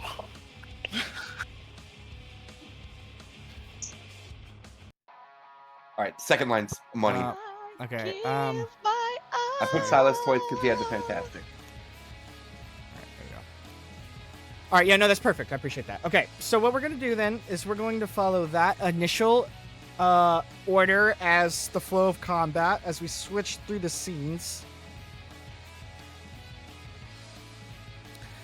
So now, that's the way the flow of combat will go, and now we're going to start the first combat moment with Silas and Iceman. So now we're going to roll again for initiatives within the combat. Does that make sense? Yeehaw, cowboy. One more Yes. initiative roll? Wait. Why are there 2 of them up here? Well, he got a fantastic. I know, but I'm saying like he posted it twice. Because Because I took out Darth Vader. he took out Darth Vader Oh. because He was he making a I was like, wait a minute. annoyed with himself. Thank I you. thought that was you. I thought you were Darth Vader. Alright, so you need another initiative. Oh boy.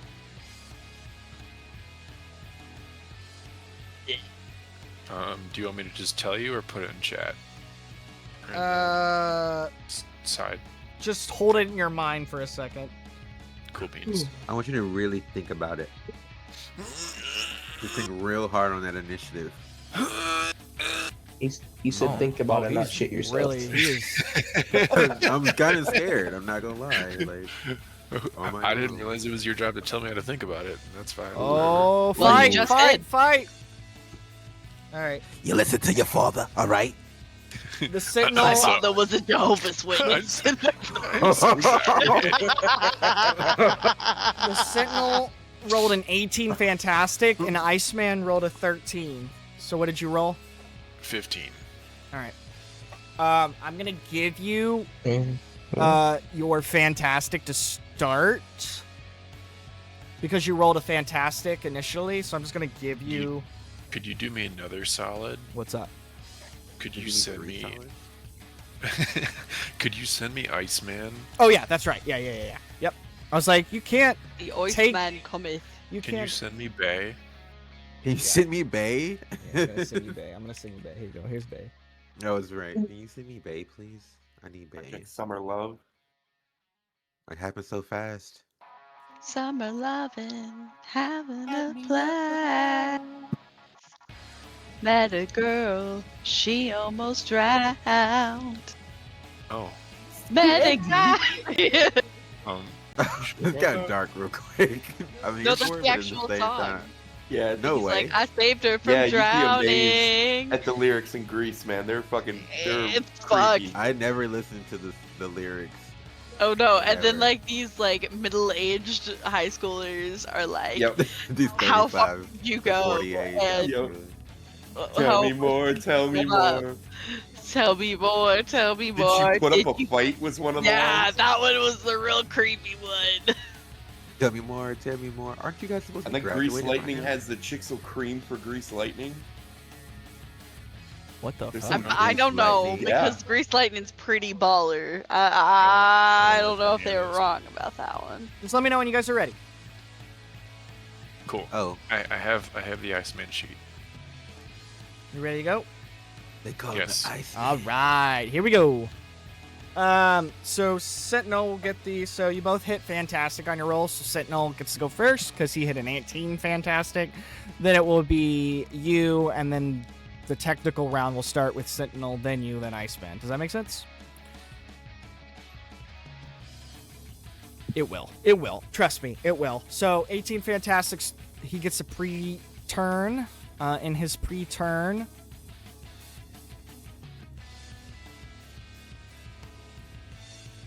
He's gonna smash. He's gonna smash. Character makes a close attack with an edge.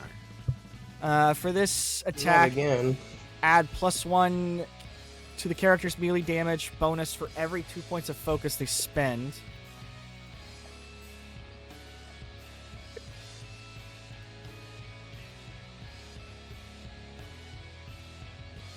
Okay. Fantastic stuns you. All right.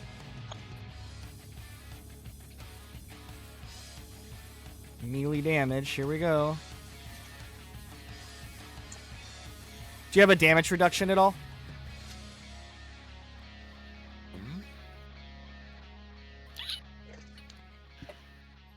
At all? Hello? Thinking. Hold on. Sorry. No, you're good. I don't. Melee. I think. I'm trying to. I don't remember how this works. Damage melee times 4 plus 3. No, your damage reduction would be by your health. It would say -1 or -2 or -3.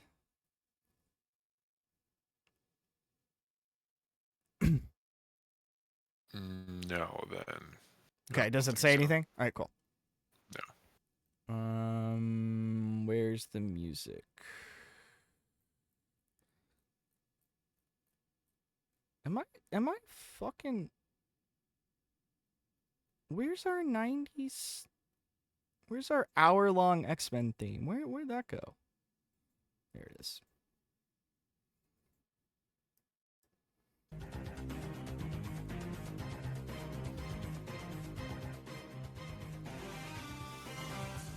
All right. All right, no damage reduction, so he's going to go and try to smash you guys after he ripped the fucking roof off the Xavier Institute. He's reaching in to the danger room with the ceiling open. He's going to, like, take his foot and raise it in the air and stomp down on it. This is going to hit you... does a 19 hit? Melee damage? Yeah. All right. Gonna get hit for 34 points of damage. That's what you think.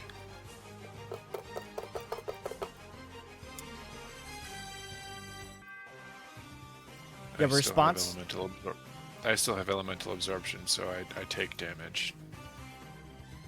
All right, is that what you're activating? It's automatic. All right, well, let us know. Not everybody knows you have that power. I have elemental absorption, so Well, what does anytime it someone do? attacks, I take all points of damage, and that immediately is redirected into my own focus. And then I have to spend that before I can use another elemental, or not an elemental. I have to spend all of that damage that has been turned into focus before I can use another energy absorption. Okay, thank you. That's what I was wondering. All right, cool. So, as the foot starts to come down on you, how does that look when the foot connects to you, Silas? What does your energy absorption looks like? How does that feedback on it? I would push Bobby to the side. Yeah. And throw my hands up in a big X over my head. Think Wakanda style. And then his foot immediately would contact my forearms, forming just a giant, almost green aura barrier. Yeah. As it fires off and then absorbs into my chest. Fuck yeah. This shockwave of like green goes through the fucking danger room. Nice work. What's your first step move? Your fantastic move, Silas. That was his. I am going to immediately I'm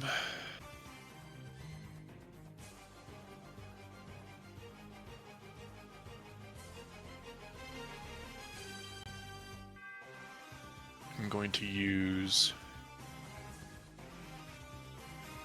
Elemental Grab, being ice, taking from Bobby. Okay. Not sure entirely how this works. Just says 5 focus units of concentration. You're going to make an ego attack against the Sentinel's melee defense. If the attack is a success, the character grabs the target with their element. On a fantastic success, the target can also be pinned and paralyzed for 1 round. Breaking free requires a successful melee check against target number 20. So you want to do an ego attack against my Sentinel's defense. Okay. Ego.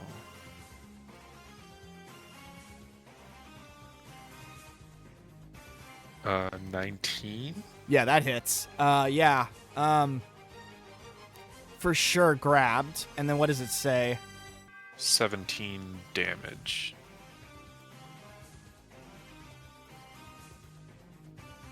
Stand by.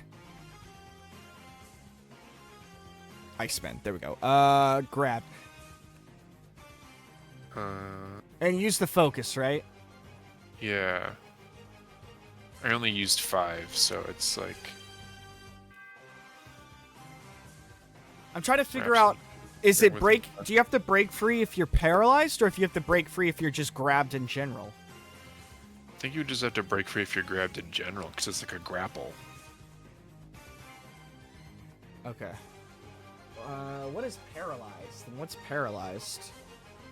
Paralyzed would be like prone, I'm imagining. So prone, like, grapple, I mean, they would both require an action to break. But I think paralyzed would be almost like 2 actions. The character cannot move or take any actions that require melee or agility checks. Their agility defense is reduced to 10 against range attacks, and close attacks automatically hit them. Sheesh! Okay. So that means if you're paralyzed, you can't even break out of it. So if you're grabbed, then you need to break out of it. Cool. Okay, so he's grabbed, and he'll take the damage. You said 17? Yeah, 17 damage. Damage.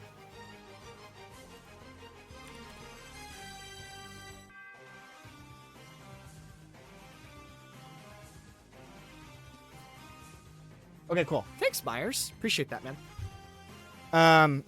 Okay, so it takes 17 points of damage. What does that look like? Do you use, like, a hand? Or what is the grapple ice, what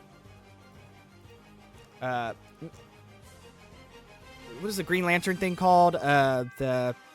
Construct? Thank you. Jesus. Your ice construct. What does that look like? I mean, it would look, honestly, because my spirit, I guess, like my mutant force is green colored, it would look pretty much the same as a Green Lantern construct, where I just give him an ice prism that is green, that just weighs him down. the ice starts to like chill the metal of his armor, and that's kind of where he's starting to take damage. You can kind of see sparks kind of flinging from his suit. That'll take 17 points. Great job. Then it's his turn again, because it's his first turn. So he will try to break out of it. Is that a melee attack? Do I have to do a melee attack? For the ice grab? Elemental. Melee check against target number 20. Jesus Christ. All right. So I have to beat I have to get a 20 to break out. Yeah. All right, here we go.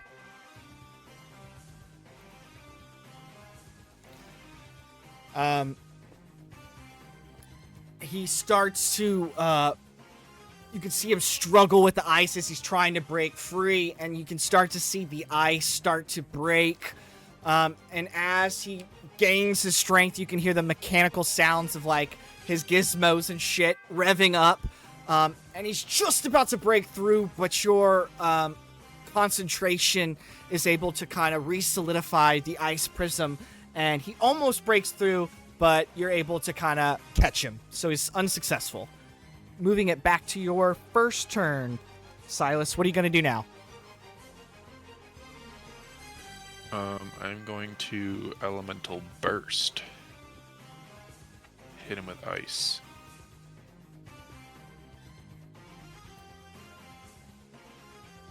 Does he have damage reduction? He does. -1. -1.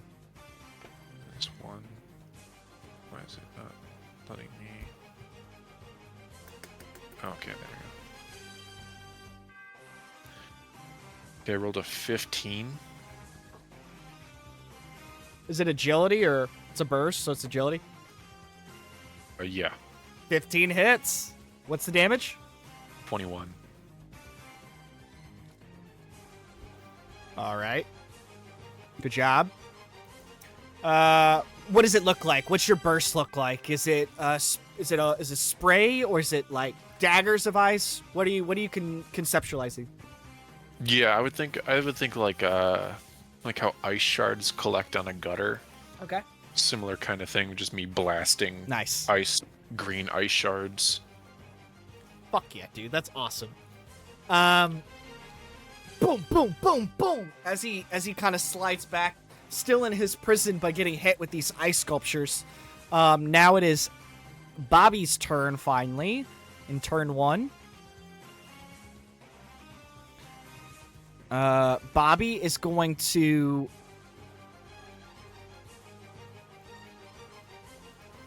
show him what an Omega can do.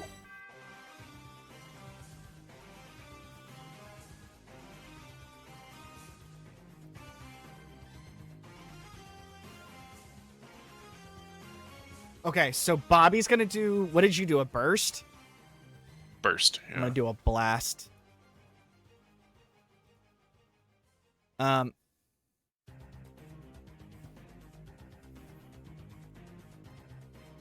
Okay, so now Bobby is going to. Hell yeah. As you push Bobby to the side, he kind of slides back on his ice and kind of does a little pirouette and spins as he's observing you. With one hand basically hold the prison and the other throwing these shards of ice. Bobby kind of sets his feet, looks around the situation using his training from his 2 years of being at the school, knows his mark, and kind of basically says like a heads up to you. Hey, Silas, heads up! He starts to run like Frozone on his ice, and then he starts to conceptualize this ice slide as he's ice sliding up into the air, doing like a spin around the Sentinel. And as he's spinning around the Sentinel, he gets to the top basically, and he's now above the Sentinel's head, and kind of jumps off his slide. He's kind of floating there in the sky, and then slowly charges up his ice beam, and then just gives a full fucking spirit bomb, like ice beam down below, which is gonna hit him, and does like 12 damage off of him. It's kind of berating him with the ice. 12 points of damage for the Sentinel.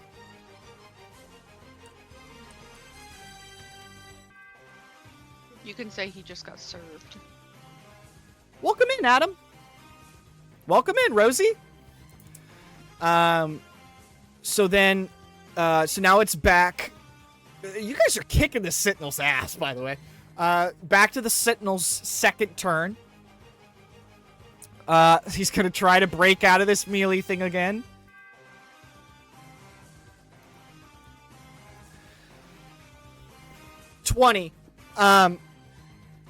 As he's getting berated with the ice beam, the Sentinel like spins his head backwards and is now facing up at Bobby. It kind of takes his eye beams, which like splinter the ice, and kind of the refracting kind of shards of ice that start to fall down, breaking basically the chasm that he was in the prison. He breaks through his ice shards, spray into the sky as it slowly starts to snow now. From the ice being kind of melted, starts snowing down into the sky a little bit. He's free from his prism, but that's going to be his turn. So, Silas, turn number 2. What you thinking, bud? Alright. I am going to...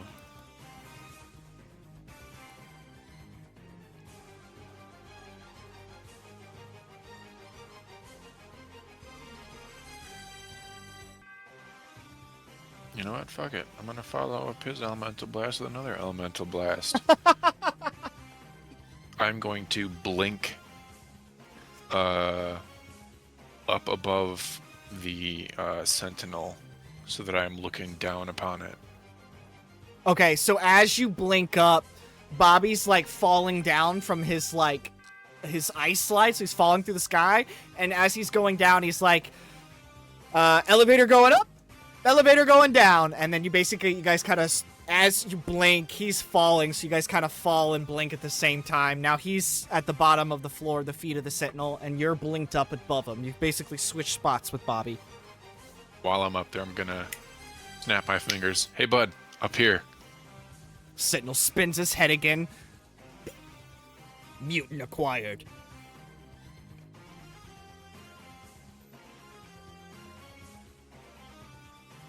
Okay, I can see that I can do that. Why doesn't it? It won't let me do. It let me do elemental burst, but it won't let me do elemental blast. What do you mean? It won't let you. So you gotta go to blast. You click. Make sure. Won't let me like move anything on the page. For some reason. Why don't you? Can you save a version? Can you save it to your characters and then open up that? I don't think. Save copy. I don't know if that works. Character engine updates.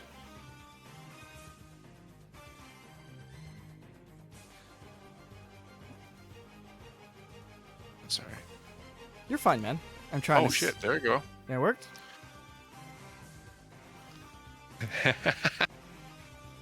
Oh boy, I get to choose how much fucking focus I use now.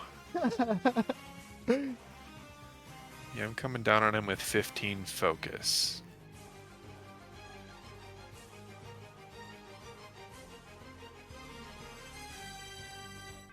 And it lets me do this. Yeah, I get that. Okay, why is it? Thanks for the follower, Rosie. I appreciate you, friend. You let me choose how many focus I was using. Now let me fucking do it. Thank you, friend. Welcome to the X-Men. Why?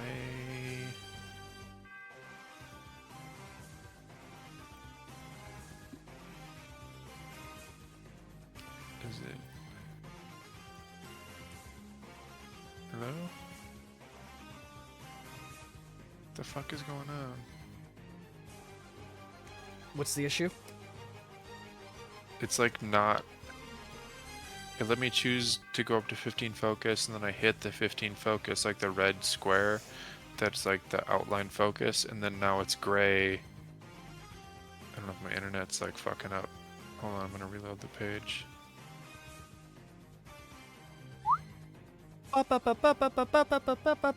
Thanks for everybody hanging out with us tonight. We appreciate you guys. We're just getting back into streaming. We've been on a little bit of a hiatus, but we appreciate the follows and all the subscriptions and the love. Appreciate the love. Hope you guys are doing well with your mental health. And of course, wherever you guys are in continuity, we appreciate you for being canon. Thanks for hanging out with us. I'm just gonna use Elemental Burst again then, because it's not letting I can me do it for you if you want me to just roll it for you. Yeah, I was trying to do the Elemental Blast for 15 points of focus, but it's not letting me actually do that. Okay, so once you select Blast, you type 15 focus, then you hit the 15 focus button. That's going to subtract the 15 focus from you. And then you just go over to Agility attack, and you hit Agility attack. Hit the damage reduction to 1, and roll. And then that is when it does the blast for you. Wait, you can't just do the move straight from the power? No. Maybe that's where I'm fucking up then. Yeah, Right, exactly. So hold on. So you said 15 focus. You got to and I make have sure to you go- slide the blast on. That's what tells it when you hit Agility. Blast is on. Okay. Okay, and then I have to go to Agility and just hit Agility. And then just hit Agility. Score. Yes. Just swing Agility regularly. Oh boy. That work? Yeah, how's the 21 Ultimate Fantastic do? Holy shit! Did That's you the just say a terrorism of 21 rolling. Ultimate Fantastic? Yeah. A Terrorism. 616? We're not gonna fight it. We're not gonna fight anything else. I think he just beat everybody encounter. Hold on. Oh my hold on, god. hold on, How much hold on, damage does that do? It's only 54. It's not. It's Only not like 54. it's not. Bro, that Well, is like- a lot of damage. That is a lot of damage. No, Yeah, but, like, that's a lot. that is of like a damage. quarter of this thing's health. Do you guys I mean, it was a while ago, but do you remember when I was fighting fucking? Do you guys remember when I was fucking Sexy Red? fighting Piotr? Yes, when Like, you were fighting. He's a rank Right. 4. He's a rank 4. This is a rank 3. Okay, I was gonna say when I was fighting Piotr, like I was doing I did a move that did like 100 plus. Yeah, that's So, a rank 4 move. Exactly. Yeah. That's why it's Yeah. fun to be a mimic. It is fun to be a mimic. Hey, we're all gonna switch All up right. characters now. Okay, Yeah, so I'm you super- blink We're all up. mimics. You blink up, and you start to conjure this ice blast, and you absolutely give it. You go full Goku, Kamehameha, summon the spirits of Jack Frost, other Mr. Freeze, all the other ice characters that you can think of. Their essence. What does it look like when you attack him with your ice burst? I would say that it's like it's not a burst so much as it is like almost one giant green ice spike.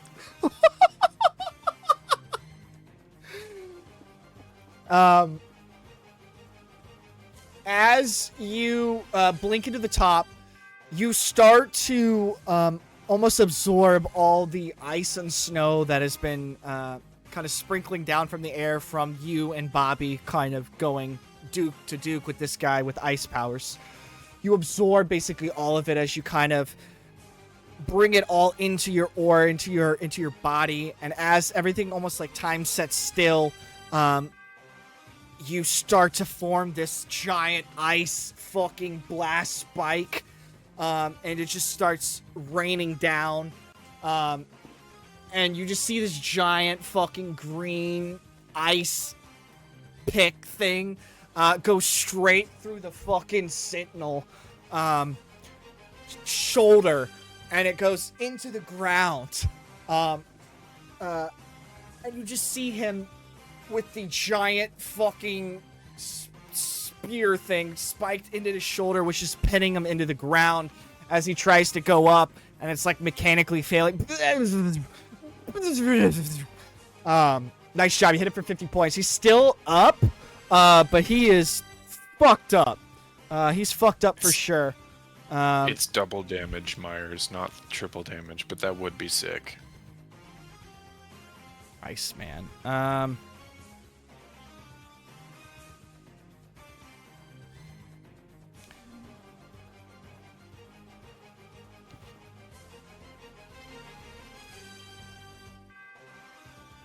Okay, so Bobby is gonna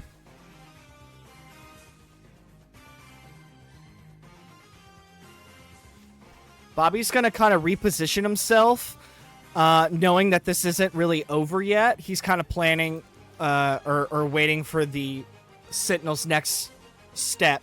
So he kind of pushes back, slides onto his ice slide, and he's going to go into kind of more of a protection mode. So he's going to conjure more of a protected barrier of ice on top of his ice and kind of reforge himself, waiting for the next moment in this combat. So he's going to go elemental protection, 15 focus. And there we will transition over to a two-way and his combat with the Limbo Demon. A two-way, will you roll initiative for your battle?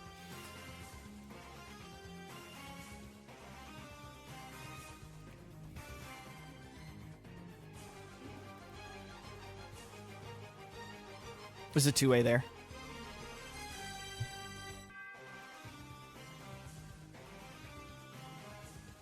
Not muted.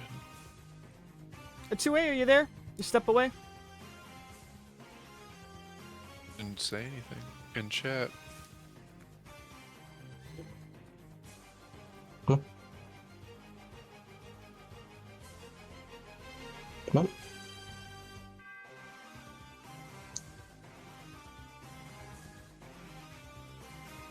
Should I just go ahead? Ooh, I'm about to make a name for myself here. Oh, computer just froze. Yep.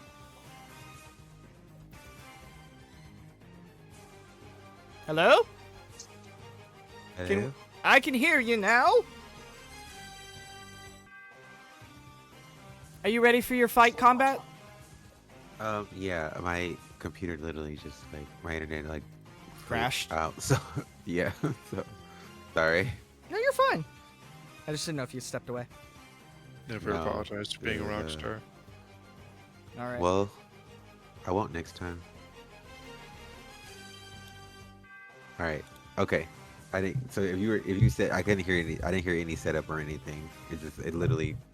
Oh, we just transitioned. So they just rocked the Sentinel, pinned it again to the ground, and Iceman reforged his like protective armor, preparing for the next sequence of combat.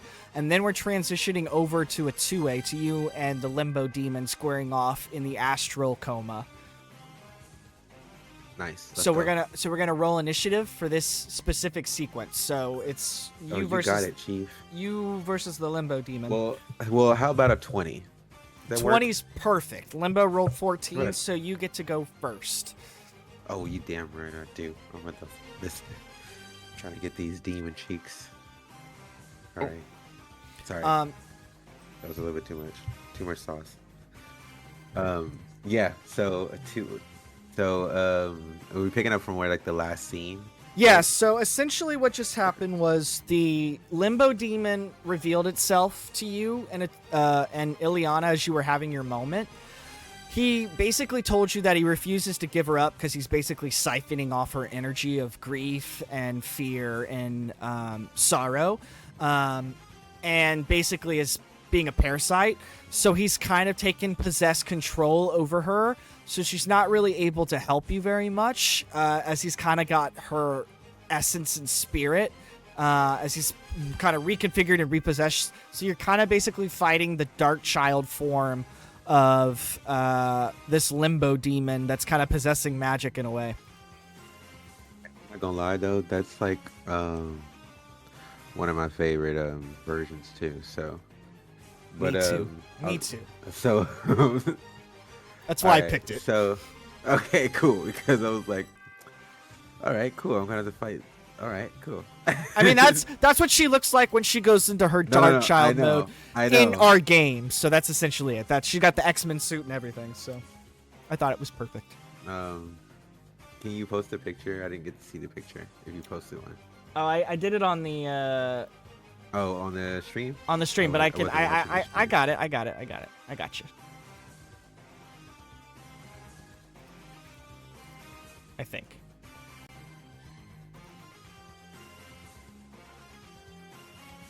Don't want to overload the internet. No, you're fine. You're fine. I just don't know where I saved it. There she is. All right, it's in chat now. Okay. Oh, perfect. All right. Thanks. All right. So you have a barn. You have like a barn behind you. You're in an open wheat field, but there is like a building kind of next to you. But other than that, it's you versus this demon. Listen, the building can be wherever it wants to, as long as there's no other people around. You're good. We're gonna get loose. You and the wheat. You and the wheat. Oh, okay, cool. Wheat. A 2/8's going to he's going to back up and immediately going to hold on. Let me see if I can find the gift. Hold on.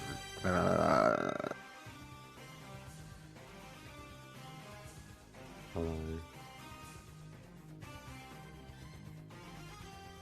Let me see if it's gonna show me. He's gonna immediately, his hands are immediately start to glow with the hex flame as he puts his hands. Oh, damn! Come on, you better have it in here. I've seen it like every day except for the day I fucking need it.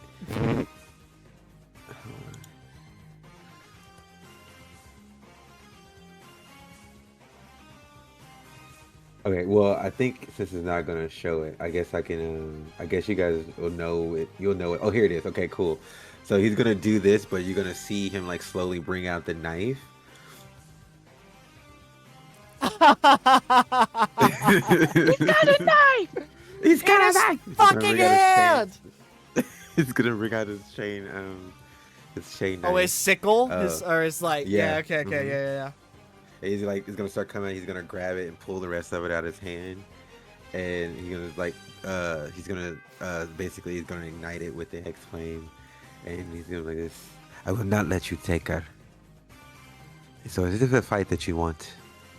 Prepare to feel the full power of the hex flame. Hold on, and I'm going in. It's going in. It's time to fight.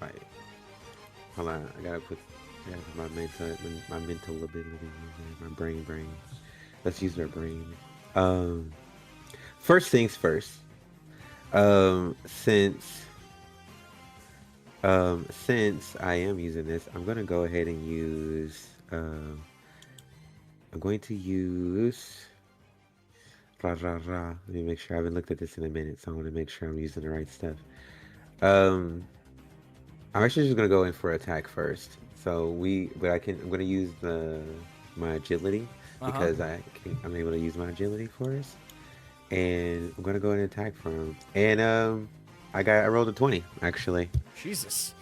Yeah. How are you attacking? Melee or agility? He's basically agility. That hits. He's running. He's running toward. I say he's running towards him. He's like swinging. Have you guys seen? I'm assuming everyone's seen Kill Bill, right? Hell yeah. If you guys know what I'm kind of hinting at. I know what you're talking about. She's swinging that shit on him. Yeah. Basically, yeah. He's coming at her. Hold on. Bam. And then he's running in, but it's in full flame mode, and he's running at him, and then he's gonna launch at him.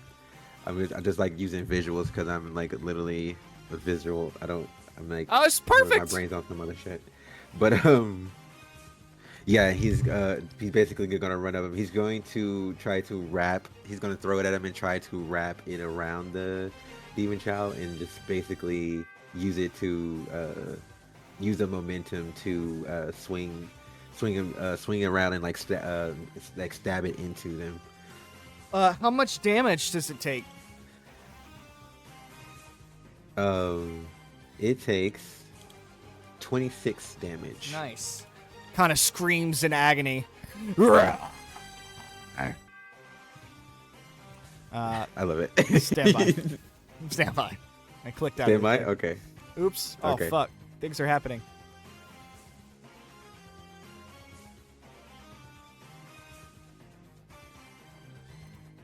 Okay. Cool. I'm getting these.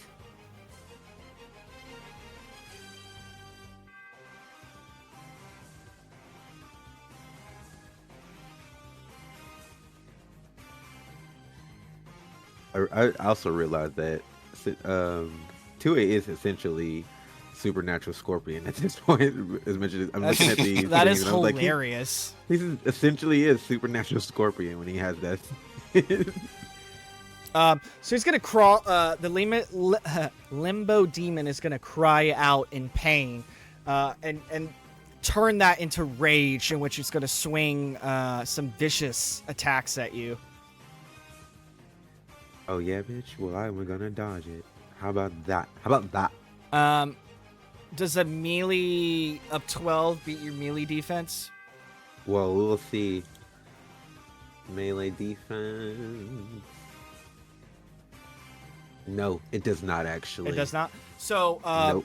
the limbo demon takes the soul sword and starts swinging it at you viciously, hacking at you ferociously. How are you parrying or dodging that in a sequence?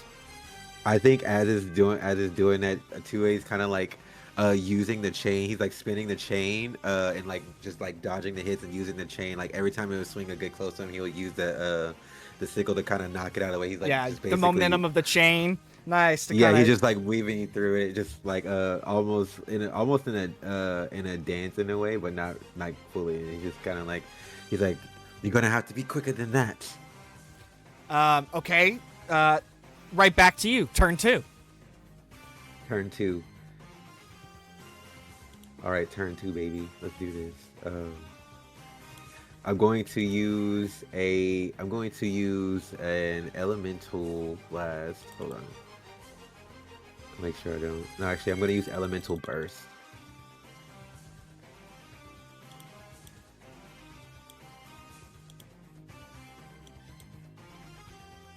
And I got a 16.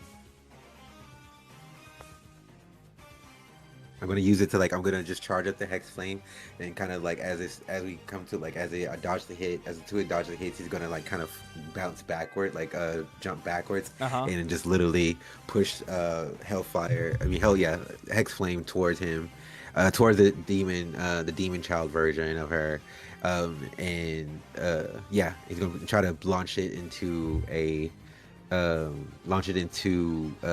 whatever's behind. I think the barn.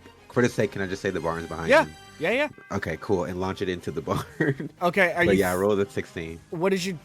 I'm sorry, I didn't hear. Was it a throw or was it a... It was a burst. A burst. So agility. Yep. 16 hits? 16 hits? Sick. That's 23 damage. Jesus Christ. Okay, I'm going to react. Okay. I'm gonna react using a standard reaction. Elemental protection, Hellfire. Special triggered. Character is attacked or otherwise in danger. I'm gonna use 10 focus. Character protects themselves with their element. Any attacks against them that do 20 points or damage or less are instantly absorbed, and the protection continues. If an attack does more than 20 points of damage, it destroys the protection, allowing excess damage through. So you rolled 26. I will use my protection to negate down to 6 damage. Damage is damage. Damage is damage. So what that would look like from the limbo demon. He is going, or it's going to like start to reforge itself, and you're going to start to hear and seize the screams of the souls of the damned, like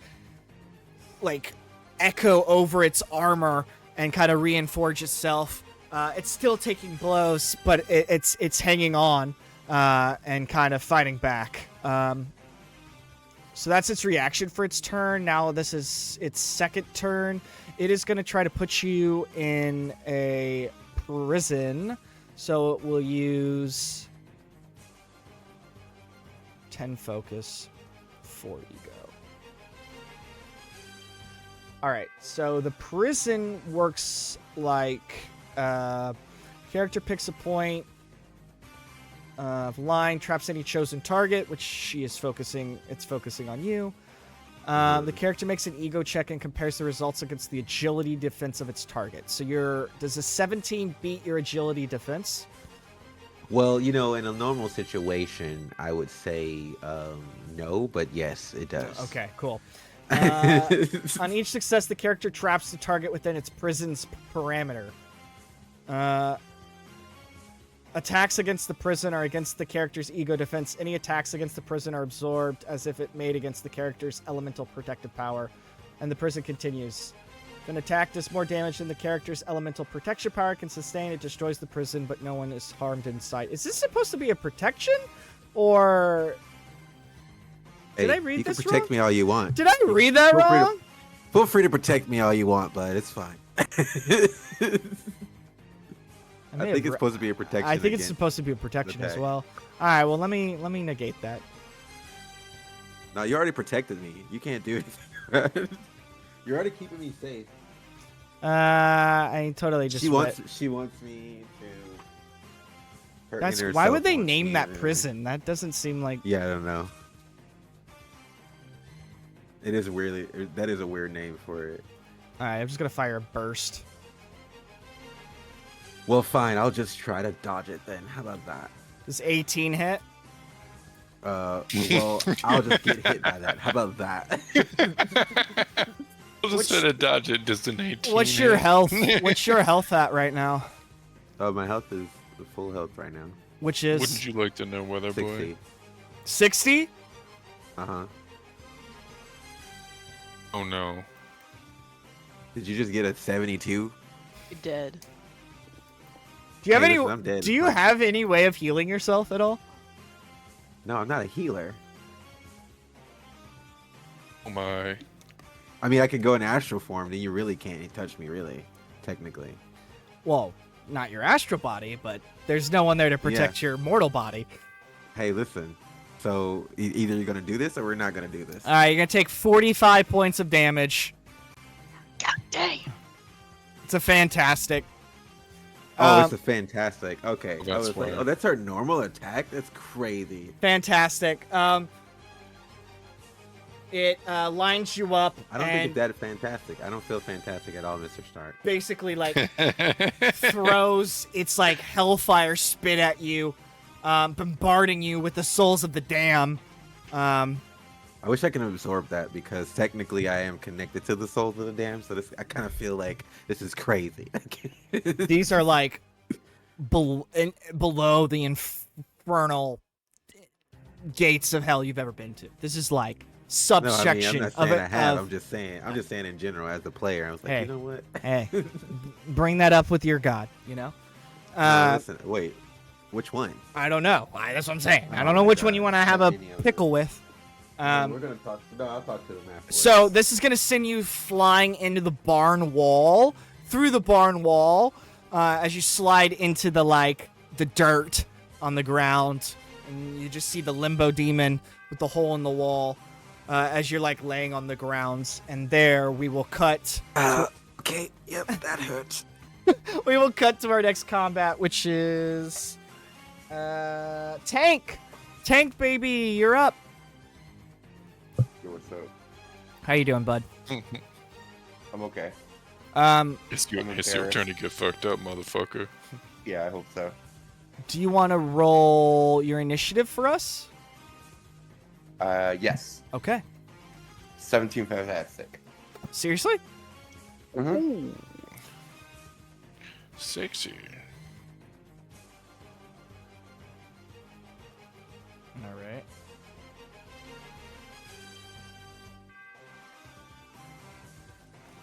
I'm just rolling my guys. Now I'm gonna roll like shit. Now that I got You got that out this of the way. thing. You rarely roll like shit. You rarely, seriously. Yeah, I might have to broad. Oh, you know what I can? Knock on wood. You're right. It's not never like we mind. don't. It's not like we don't believe you. I know, but I can still do it just in case you don't. Is that you? Oh. Yeah, just softly. Yeah, just broadcasting my screen so you guys can see my rolls.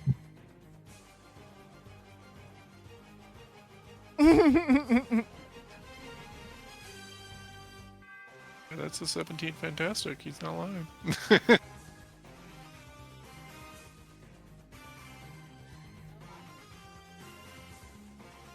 No lies here.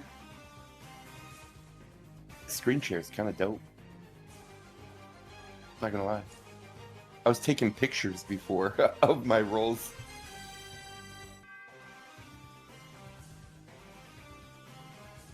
Tokyo. I've literally been trying to get cheeks for like weeks at this point, okay? Like you have to get in line. There's a process.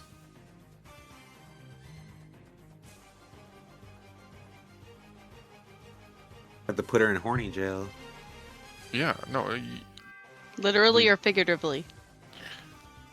well, I mean, she's kind of in horny jail at the point, like, so. With both of your accents, nobody's gonna understand anything you're saying to each other, so it'll be kind of cool. Okay. What was your roll? 17 fantastic. All right, so in this combat, it goes your fantastic 17. The Hydro Assassin 15, one of the pistol users 15, Shotgun user 14, and the Forearm Assassin 7. Damn, you got. Oh shit! Dazzler get to go? I forgot, Dazzler. Kind of glad I'm just fighting one fucking thing.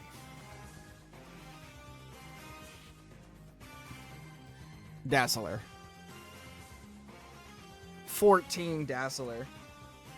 So she'll go right before the shotgun. Alright. You got the Okay. fantastic, so it's your pre-step. Let me bring up the assassin dudes.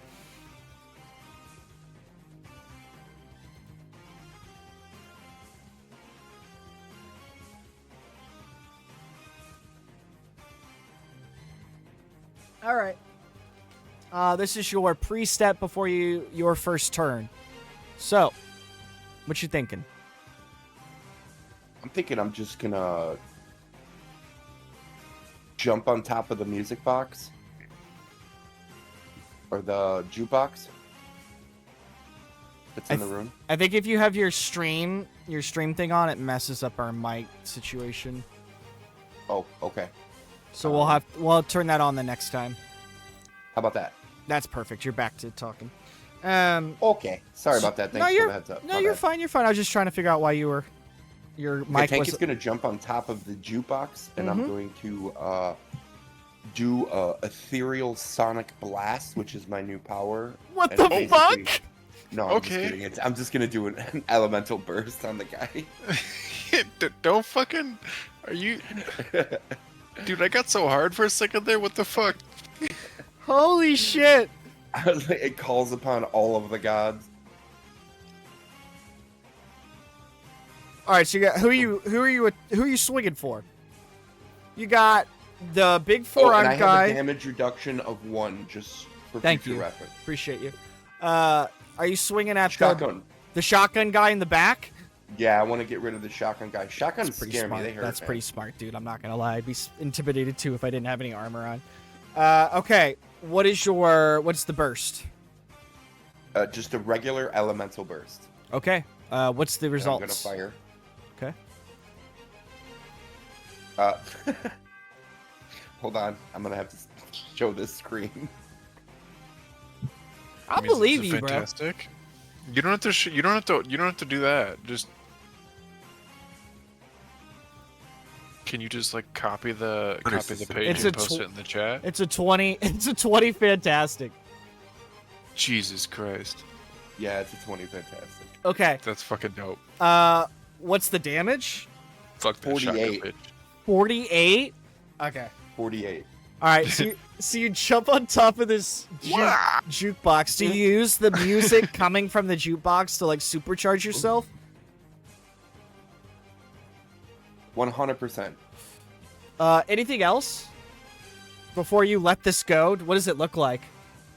What's the color? Is it a giant the room's beam gonna fill or? up with like a purple reddish hue mixed because Dazzler's got them all flirty and weird, and he's feeling awkward and He's feeling romantical. and just wants to protect Dazzler, man. So it's gonna be like a purplish red Okay. hue, It comes crackling out. And like a spiral tornado from the jukebox into him and out his hands. oh my god. I love that.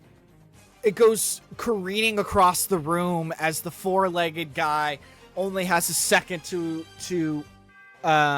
react. The hydro guy basically turns himself into water to let the energy beam like pass through him. But the guy in the back, not so much. What exactly happens to the guy in the back as you completely obliterate him?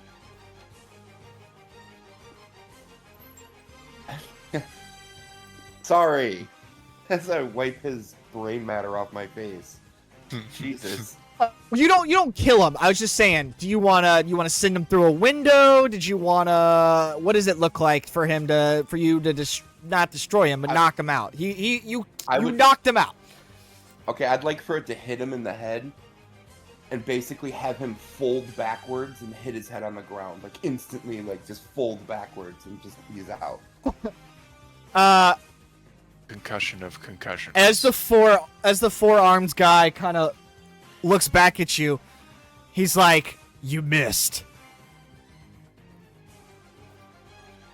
I'm not aiming at you yet, pumpkin. And he Wait turns. your turn. He turns around and he just sees his buddy with the shotgun just fall back into the glass, knocked out. You've disarmed the shotgun guy. Now there's only a pistol wielder, hydro kinetic assassin, and the four-armed assassin. Tank laughing before all this just makes it all the more better. Oh, I forgot. That's right. I was giggling at him. It's a All right. fantastic. That was the step before the first attack.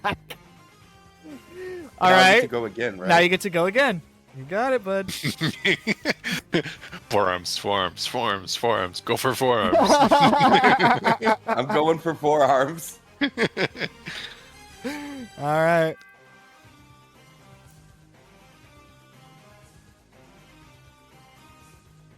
Are you fucking kidding me?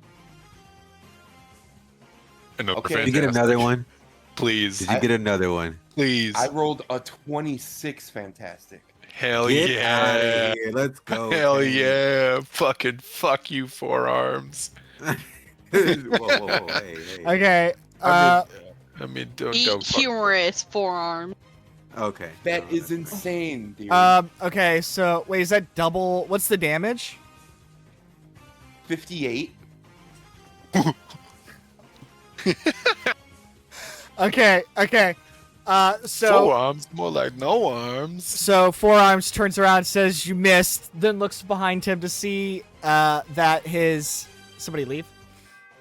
No, he's proven it, yo. He did it. Holy shit, bro. He turns around and says you missed. You said you're not who I'm aiming at, and now you recoiled and you're going to blast him again, or at least forearms. What does it look like this time around? For you to do 58 damage, which is almost half this guy's health.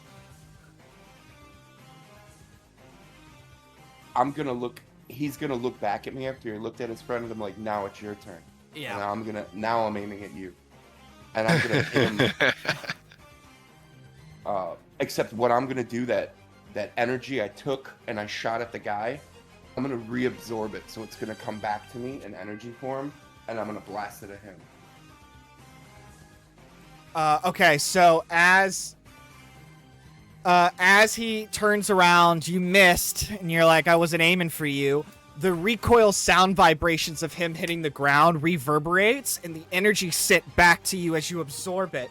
As he turns back to see you, he can feel the energy, like, brush by him as you absorb it all into one, like, cosmic blast of sound and vibration, letting this guy have it. He holds up his hands, but they're not enough, so he holds up his second pair of hands. Not enough. Sends him flying back into the air, sliding across those old-style salad bars that you'd have at Pizza Hut. It just goes crashing into that and slides off the Pizza Hut or the salad table onto the ground, and his whole torso, that is shirtless, smoking from smoke, takes 58 points of damage. Well done. Well done. Who's next? That would be... That's crazy luck. That was 3 Fantastics in a row. That's fucking That was amazing. crazy, dude.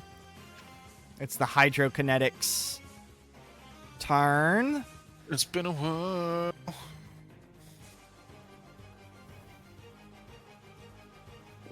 He is going to try to grab Allison with his water hand. Big mistake. Rolls a 13. Allison's melee defense is a 14. As he shoots a giant hand of water, it grabs onto Allison, but Allison's quick to react. While this is all kind of happening on top of each other, she takes the sound vibrations of that guy, getting hit from tank, and converts that into light, bending it, which kind of refracts with the water and kind of bounces the water hand off of her, allowing her to get away from his grip. Next turn would be... Just Goro, the forearm guy, is deaf too, by the way, because I hit him with a Fantastic. Nice. He can't hear anything. Would be the pistol guy from the back. He cocks his pistol. And he's going to take a shot. At who? At you, Tank. Okay, I'm going to Delta. definitely deflect it.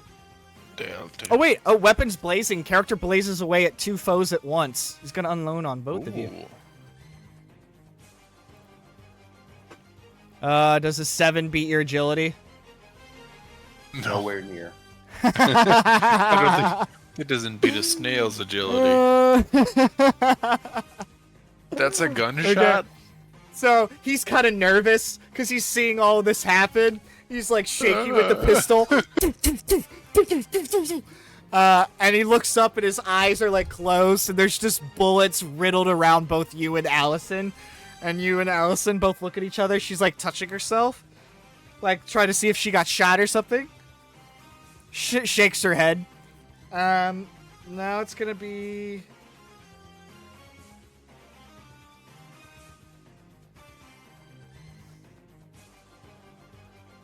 Dazzler's turn.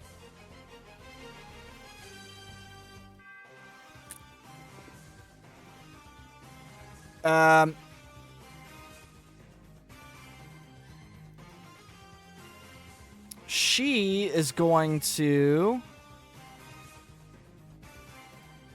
use 10 points of focus. Nice. Oh, excuse me. She use 10 points I of thought I was focus. on mute. I'm sorry.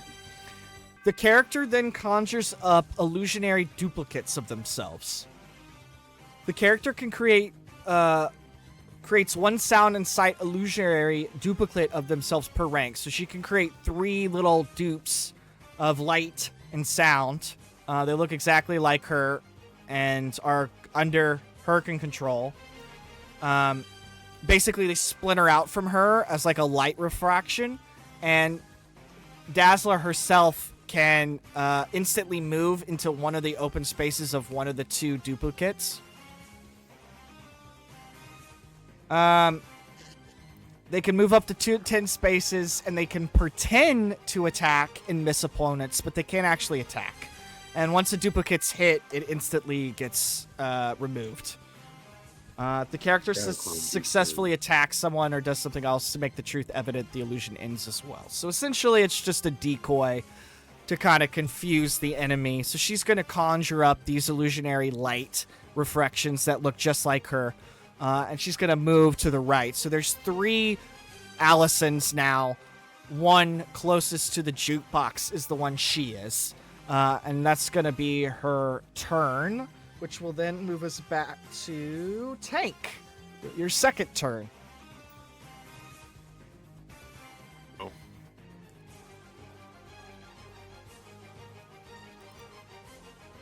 I think you're muted, bud. I was, son of a bitch. I'm gonna hit Goro again. Okay.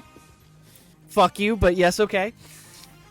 I'm going to get off the jukebox because I felt stupid being up there. I had a moment of insecurity, and I just kind of I thought it was awkwardly climbed down the jukebox, like looking around. I thought it was cool as shit. And I am going to hit him with a regular elemental blast. All right.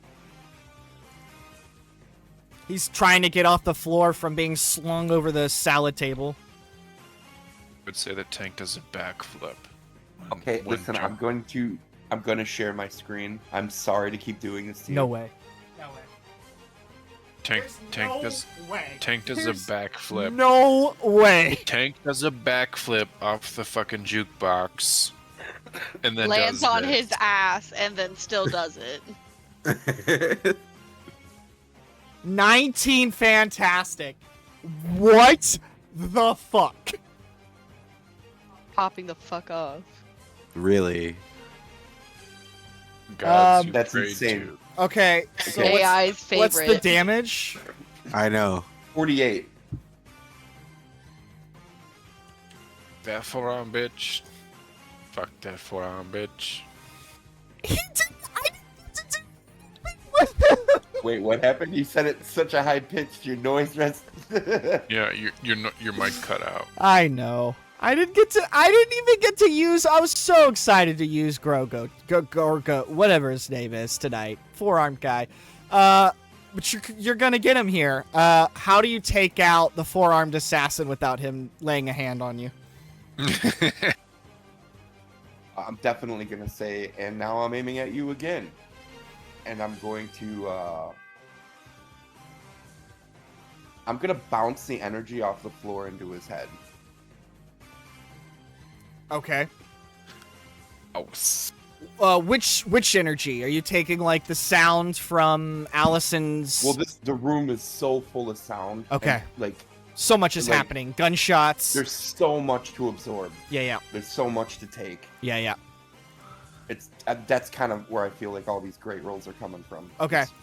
We're gonna go with that. You're feeding off the sound in the room, which is reverberating, and you essentially take all the energy and send it back to him, ricocheting off the floor and into his head. So as he's like climbing off the ground with his four hands to like reposition himself, you've already taken the time to absorb everything and send it back at him. And all that looks like is all the sound and emotion and color being manipulated and sent. And what is happening is like the light in the restaurant is like going with your sound. So it's almost like it's so overcharged, it's taking the lights out in the restaurant and it's sending it back into him. It goes off the ground and hits him in the head and bounces him into the ceiling, where he's literally stuck in the ceiling, hanging like a ceiling fan, with his body on the roof, and his feet just dangling there. A potato flew around the You say anything, Tank? No, Tank is gonna like gently step up to him and give him a high five. One of his arms. Poor salt in the wound. Good it. move, Tank. Excellent job, buddy. Next second turn is a Hydro Assassin, who now recognizes that you are an issue. He is going to give you everything he can.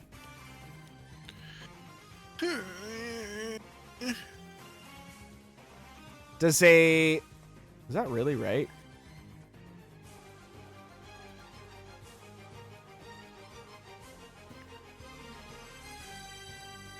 Okay, that makes sense, yeah. Does a 13 hit you, tank, agility-wise? No. Damn, bro. Okay. He's tank's all agility. The Hydro guy,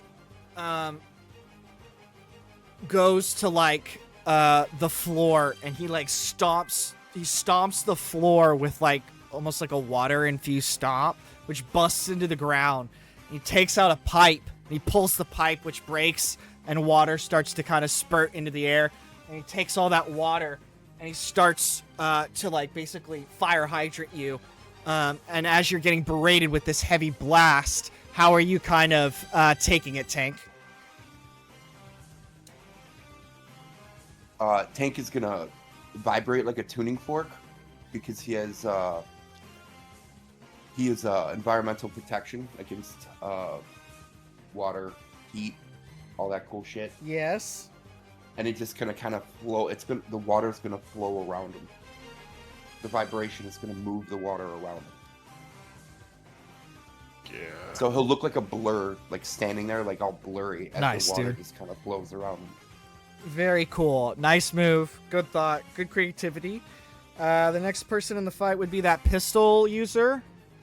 He, after unloading on both of you guys, he's still clicking his gun. It's out of ammo.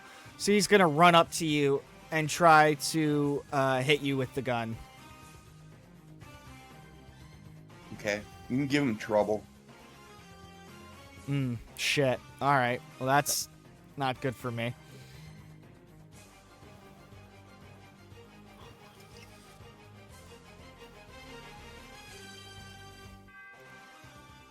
Does a 12 beat your melee? No. So he walks up to you, and he takes, while you're, like, high-fighting this guy's unconscious body, he walks up to you and tries to pistol whip you in the back of the head, and it just, like, reverberates him as he's kind of shaking. And you turn around to see him. Do you say anything to him?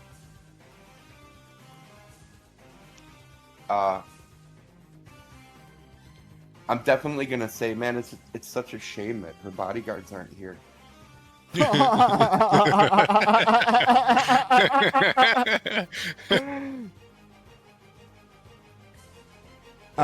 And after you said that, like, you're kind of just taunting them, Allison's gonna, like, basically come right up behind you.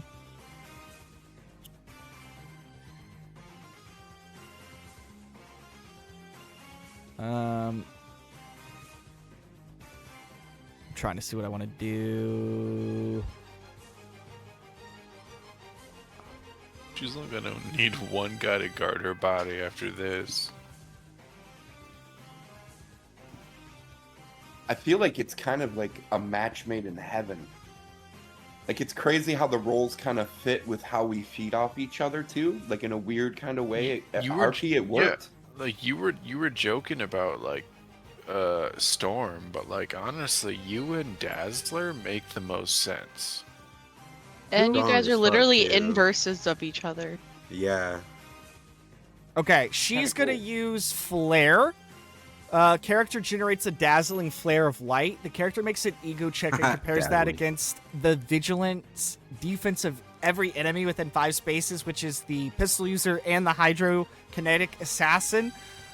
Each beaten enemy is blinded for 1 turn. She rolls a 21, so each one of them are blinded with flare of light. Jesus. I think that's the end of turn 2 for this combat sequence, so we will transition from there over to the next combat. Thank you for everybody's patience. This will be Sigrid. Sweetheart. She's been playing Harry Potter this whole time, you guys. Move. No I feel way. that, I feel her Yeah, though. She has no idea what's happening right now in this game. I want it. I want it. Shut the fuck up. No idea what is happening. Master Potions class. Fucking watch me. I literally wanted to be in Hogwarts so bad, and I was like, you know what? No, this is more important. So, like, honestly, fuck you. You know what? You Fuck made you that decision. guys. And then fuck my husband. Alright, What did well, I do? I'm trying to give you guys all hot superhero crushes. What? All right. Roll for initiative, sweetheart. That was fun. Thank you. Oh, thank you, bud. That was super awesome. You went Dude, crazy. Thank you. 3 fucking Fantastics in a row. In a That's row. so fucking sick. That's Dude, 4. that's fucking... 4 What was it for? I got That's fucking 14. Even crazier. You got what? A 14. Okay. Daredevil got 17, and then we'll roll for the hazmat suit dudes who look like this.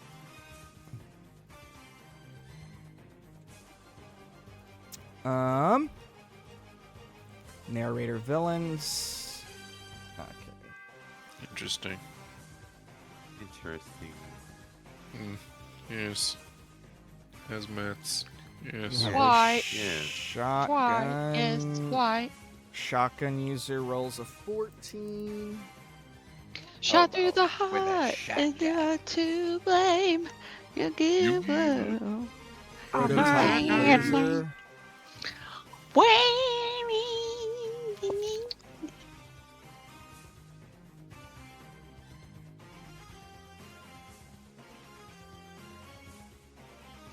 In the middle of the fight, Secret pulls out a Bluetooth speaker and says, I just fight better.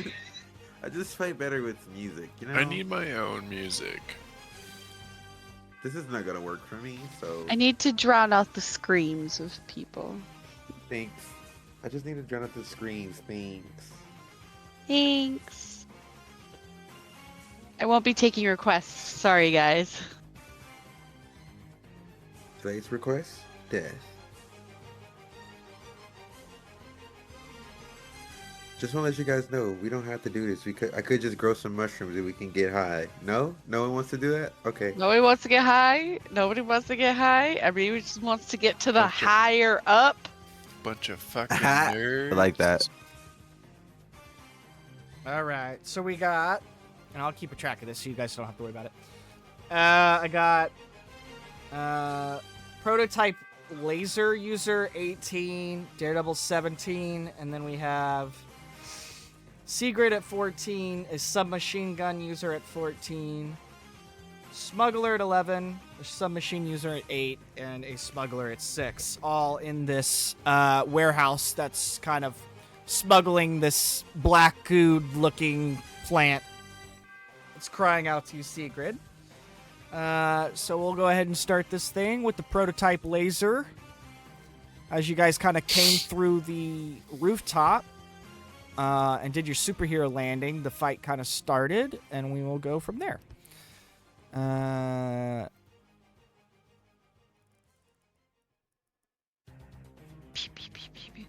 So this guy's gonna do a suppressive fire. So he's gonna try to keep your force his foe, you guys, to keep your heads down. So he's gonna go ahead and shoot. A 9 agility. Does that hit you at all, Sigrid? Nay. Okay, so he starts to unleash a barrage of laser fire. Daredevil is going to do one of those butterfly twists. He grapples the smuggler near him and pulls him in, taking the laser fire, and does a backflip on top of like a desk or something. How exactly do you jump or parry or get out of the way of the laser fire, Sigrid? I'm gonna do a front somersault into another kind of science table, while at the same time I'm gonna kind of do a mushroom grenade. And Yeah. I'm gonna roll it towards the feet. All right. Okay, mushroom grenade. This kind of puffs out and kind of makes the laser guy have to move and reposition himself. So you guys survived that barrage of fire, which will lead into Daredevil's turn.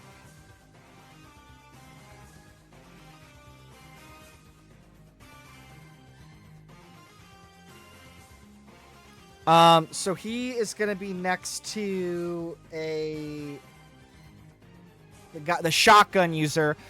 He's going to leg sweep him, the guy he kind of pulled to him from the grapple hook.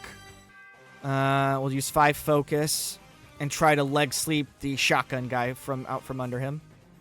11.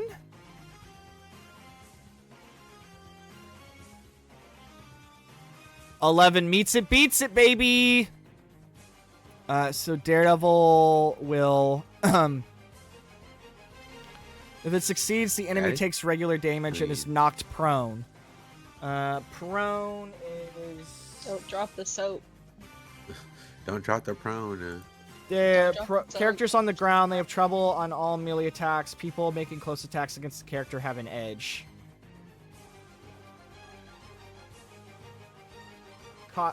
Cost a prone character 1 space of movement to stand up. Okay. Well, he's down on the ground with his shotgun, unable to kind of fire at you at the moment. He takes 11 damage as well.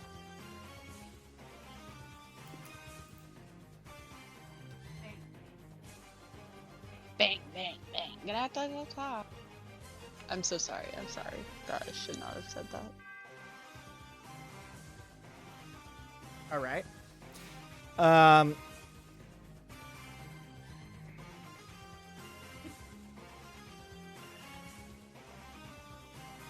Now it's your turn, Sigrid.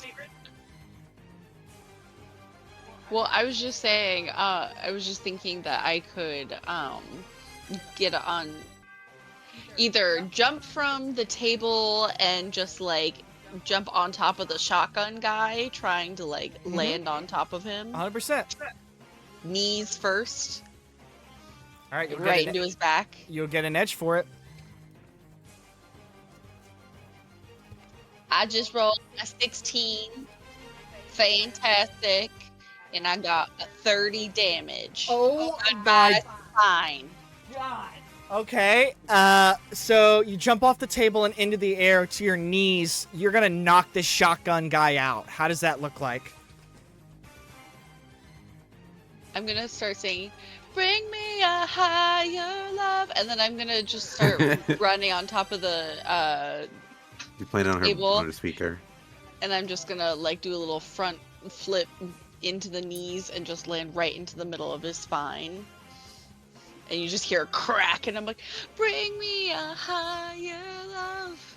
Daredevil kind of squints at you and kind of just smiles. Good job. You took him out. Good job. The next guy would be the shotgun guy. He's no more. Then it is one of the submachine users. Submachine guy's going to line up here.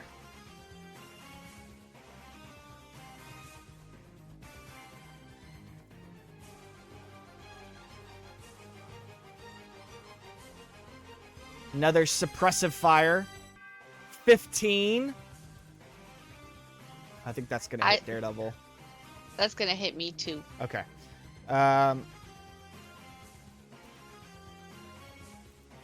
Sorry. Thank you for your patience. 11 points of damage. Let me make sure this...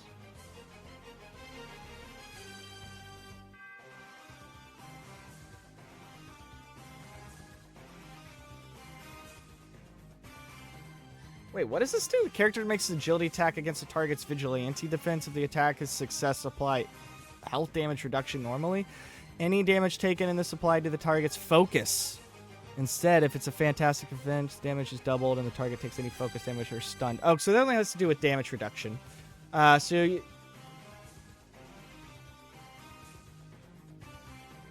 Wait, no, I think this has this does to do with focus, because you're suppressing the fire on them so they can't keep or concentrate. That's what it's doing. So that's going to take 11 points of focus away from... He'll be shooting at Daredevil.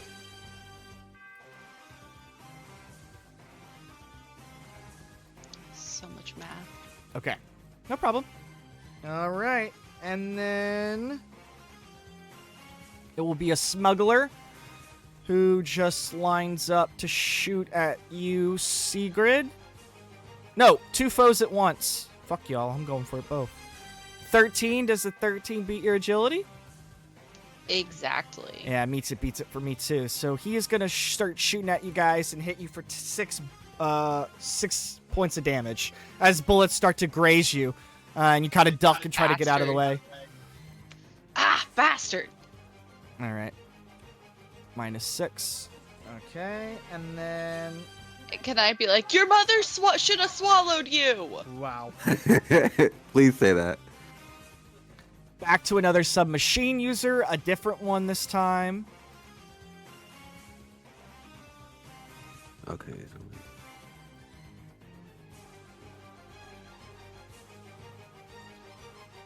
When they say shoot your shot, they don't mean this. As you start to talk shit, Sigrid, the submachine guy aims his gun at you and starts to double tap. But I don't think 11 beats your agility, does it? No, I do not. All right, how do you defend, parry, or dodge this? I'm gonna go ahead and I'm just gonna roll in a diagonal to the fire, into the fire, but then at the same time, I'm gonna pull my knife from my boot and try to aim for his, guess what? Say it with me, kids! Achilles? Tendons! His Yay! tendons! His Achilles tendons! It's Achilles tendons! Yay! Said the magic word. Alright, so she kind of rolls and starts to head towards him. Nice job. And then last out of the group is one more smuggler. Wait, no, that was the smuggler. No, that was a machine gun user. One more smuggler here. What's he Your smuggling? tendons, bitch. Your mom. This plant. Oh, Wow. This alien-looking black gooed plant. that's interesting. Smuggler's the Uh-oh. guy wearing a banana hammock. Banana hammer. One of the pistol users I don't like starts banana. to open up from the hip with deadly speed. It's a 19 ultimate fantastic as he starts to shoot at Daredevil. Oh, my God.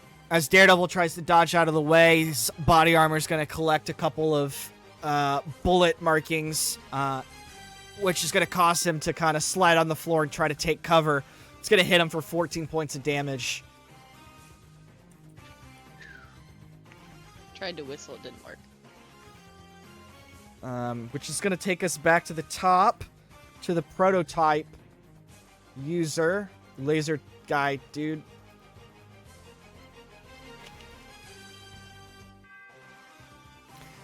He's going to run. Daredevil kind of slid close to him, so he's going to actually run over to him and try to swing the barrel of his gun at him with the vicious attack. He's going to hit 14 melee damage, which is actually going to hit Daredevil. And does 6 points of damage. So Daredevil tries to slide after he's getting shot a few times into his body armor. He slides over, only to be met with the back end of the barrel into his head, which is going to hit him pretty hard, take him out for 6 points of damage. But that is going to return him the favor. It's now back to turn 2 for him. Points of damage, what a bitch. Whoever did that, your mom's a hoe! He's going to do a chain strike. Understandable.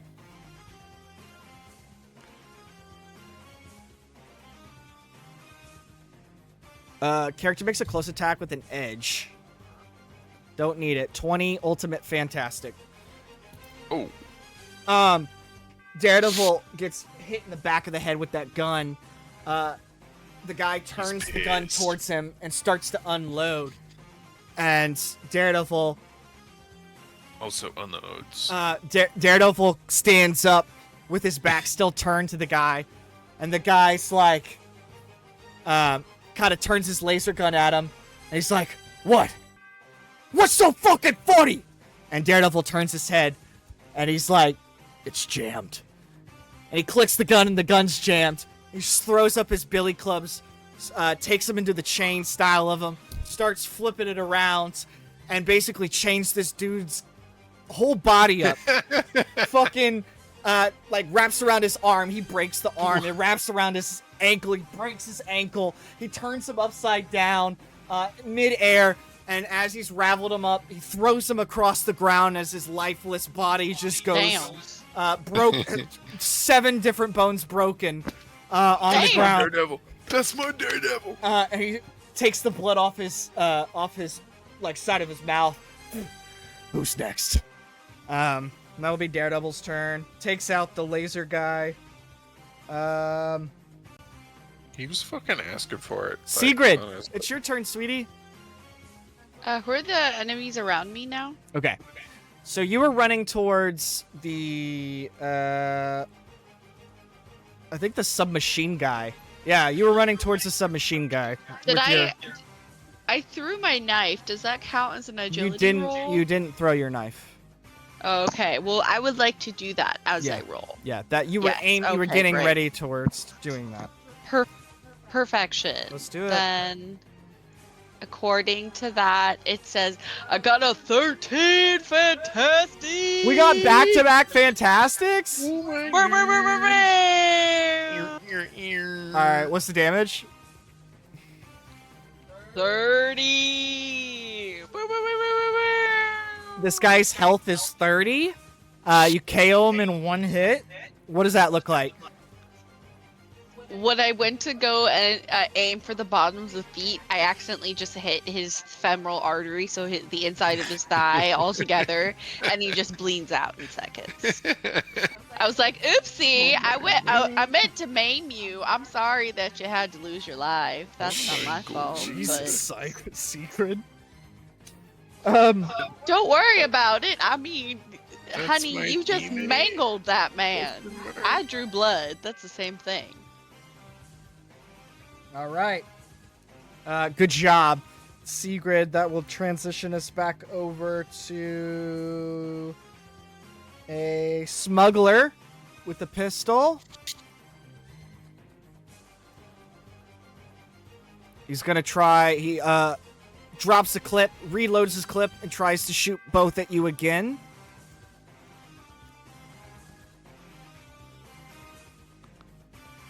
I rolled a 19 Ultimate Fantastic and then rolled a 19 Ultimate Fantastic twice in a row.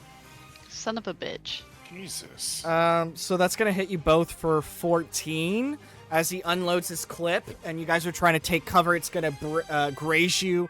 One's going to get hit in your shoulder, but you're going to hit 14 points of damage. Daredevil's getting fucked up right now. You could start to see Daredevil, like, blood coming out of his suit, almost. I guess this means no after party. You can see cum coming out of his suit. Okay. And then... Everybody goes silent. His vein cum, maybe. Submachine gun. This last submachine gun up.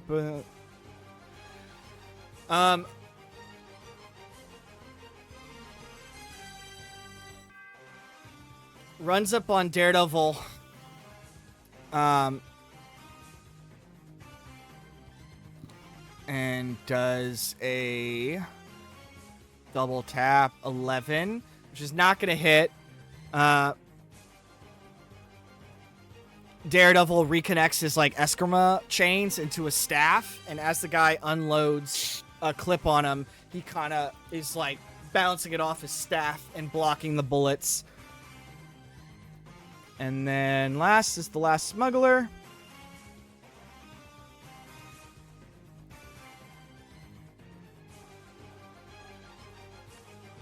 $13. He aims at you, Sigrid, from you slicing that guy's fucking artery open, because he does not want that to happen to him. Does a 13 hit agility? Exactly. Starts to unlip a clip. 5 points of damage as he's trying to pin you into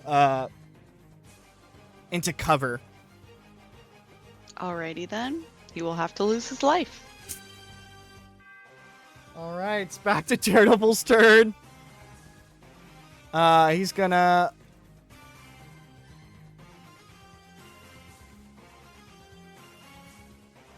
We'll do some fast strikes.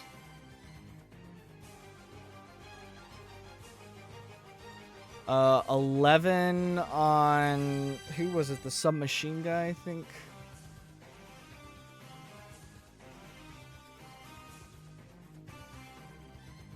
$11 hits. Daredevil hits for 8.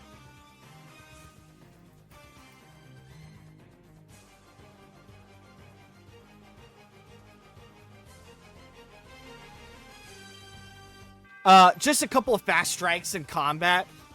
Blooding him, kind of giving some of the work that Matt remembers from his dad's boxing lessons. Pounding on the guy. Sigrid's, back to you.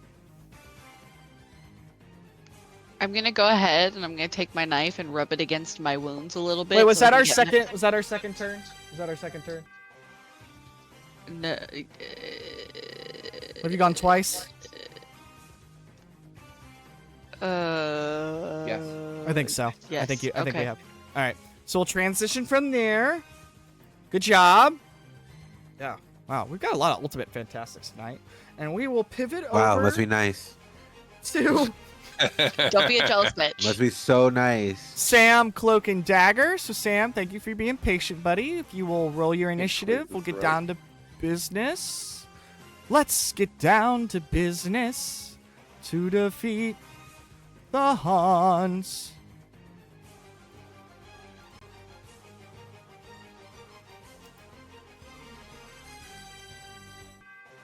Are you there, Reese? Just muted. I'm worried he passed out. I'm gonna go check on him.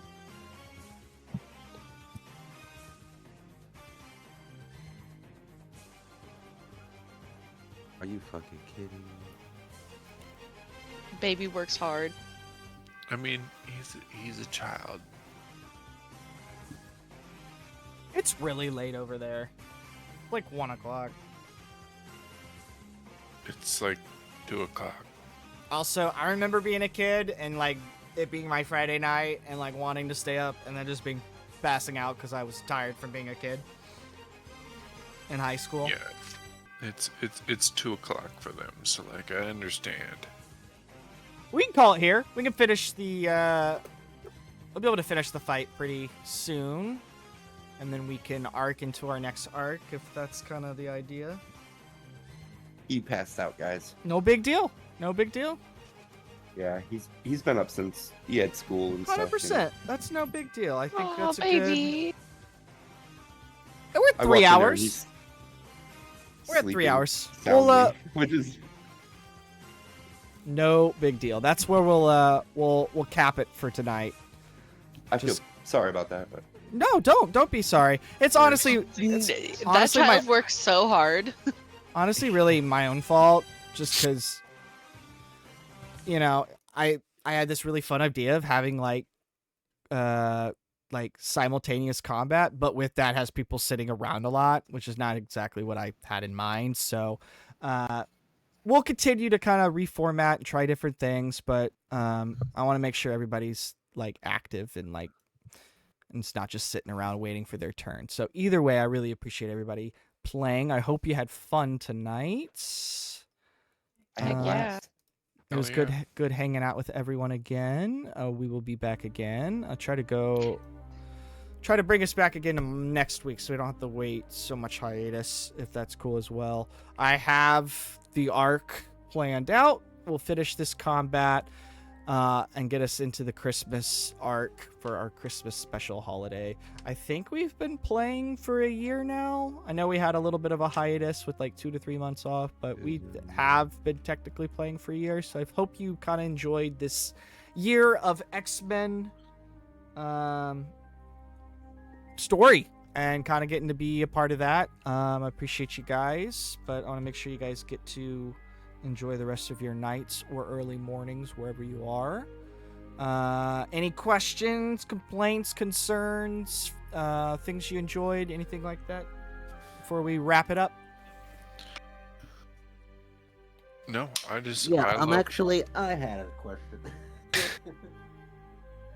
That sounded like it was a joke. Oh. Was it a joke? Or am I gonna die? Mr. Doesn't even DM, sound like you. It sounds like a completely Mr. different person. DM, I Who would is like this to know man? If we're going to level up, I We're would like to going to. level up my character so I don't die. Oh. By the unequivocal stats that I have, I feel like, given the situation and the ultimate fantastics everyone's rolling, I think that it's only fair for someone of my stature and my unmatchable Because ability you're so should be petite, you're so cute, you're so tiny. me just being a Not like all the other just girls. me just being just a 100%, girl. You know, I just 100% think that going it's to level only- up once we finish the combat. So I would like to introduce a counter offer. All right, what's your counter offer? Gonna give you a protractor if you can level up little now. girl, so I should totally be able to just bypass this waiting period. I'll give you some stats later. Don't worry. I'll send over some files of my ideas. All right, and, DW. You might No, I'm be kidding. Jesus But I'm the Christ. devil of I'm Hell's Kitchen. simply just a girl, if you will. Fuck you. All right. I am simply baby, if that makes any sense. That makes all sense. does. It fucking does. Where's Rachel? Wee wee wah wah woo woo, if you I will. think Where if to you be? hear me. I think. Where's Rachel? Robin? He's confusing his characters now. He's blind more than just the physical sense. That's right. Robin is otherwise incapacitated. My so. dick is also blind. Oh, that's unfortunate. It doesn't see. It only feels.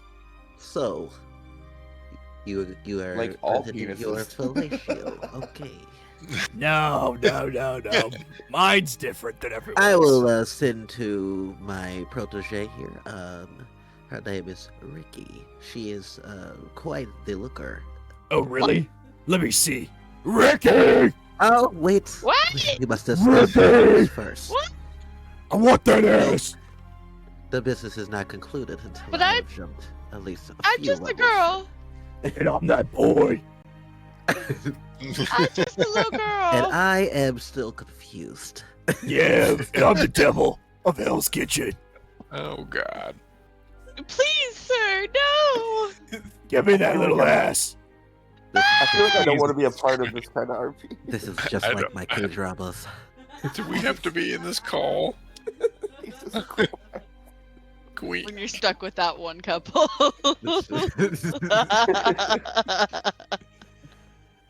All right. This is gonna go on We'll the be radar back. board tonight. We'll be back next Lucia. week.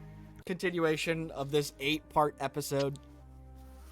We'll finish it. I swear to God. You guys want to? We're And- going for next week, Friday. I And always finish. and when we Yes. do finish this, we will move on and we will be together and everyone will be together. And that's the most important part, right? That we're together. Yeah, as long as I get my Bobby, everything's fine. Oh, you're gonna As get long as I'm Ooh. able to clap said cheeks. Ending. I think Reese just woke up.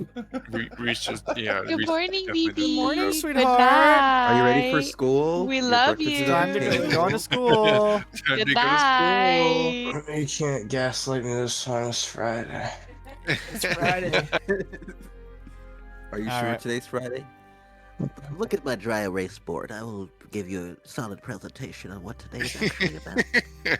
We're gonna let you sleep, Sam.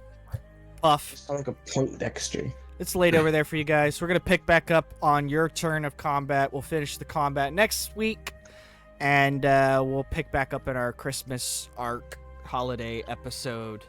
The day after Christmas. Yes. So Christmas won't be over. It will just be beginning. That's awesome. That'll be fun. It will be. It will be. I'm looking forward to it. It was nice hearing everybody's voice. Absolutely. Keep in mind, if you want to get any Christmas ideas for your friends in the Xavier, if any of your crushes, just gotta keep that idea out there. Oh, I got some I'm gonna give Dazzler. Remember, remember, you are not finite by the materials that you think you have, as Angel is pretty much a hard-ass financial supporter of the school, so everybody has a little bit of money, a little bit of allowance to make their lives a little bit easier, and of course you can spend that on whoever or on yourself, or you could say, fuck Christmas, I hate Christmas. It's up to you, just keep that in mind for next time, of course, guys. With that being said, let's sign this bitch out. Let's get out of here. Buenas noches. There we go. All right.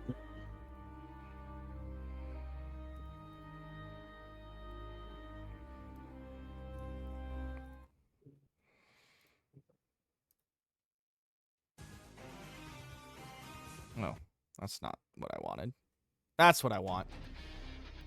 All right, well, true believers, that's going to wrap it up for us this week. I want to give a huge shout out to my incredible friends and players. Their creativity and their willingness to kind of perform and put themselves out there is really kind of the secret to our success and for us having fun. So I appreciate them, of course. I just want this place to be kind of a safe place where every Marvel hero or just fan or just someone looking for a friend can come hang out. So please come hang out with us. We're trying to get this thing back swung into motion, so hopefully we'll be back on a regular schedule moving forward. Until next time, of course, take care of yourselves and your mental health. Let's try to face each moment with kindness and empathy. Of course, the love, awareness, acceptance will help move us forward for humankind and mutant kind alike. Tune in next week. Same bat time, same bat channel. 5:30 p.m. Pacific time is the time we would love to start, but that's usually not the time we start. It's around 6:37 sometimes. At twitch.tv/SentaiRangerV, catch up at youtube.com/@SentaiRangerV, and of course my loves and my family. Wherever you are in continuity, I thank you for being canon. Good night. Buenas noches. Buenas noches.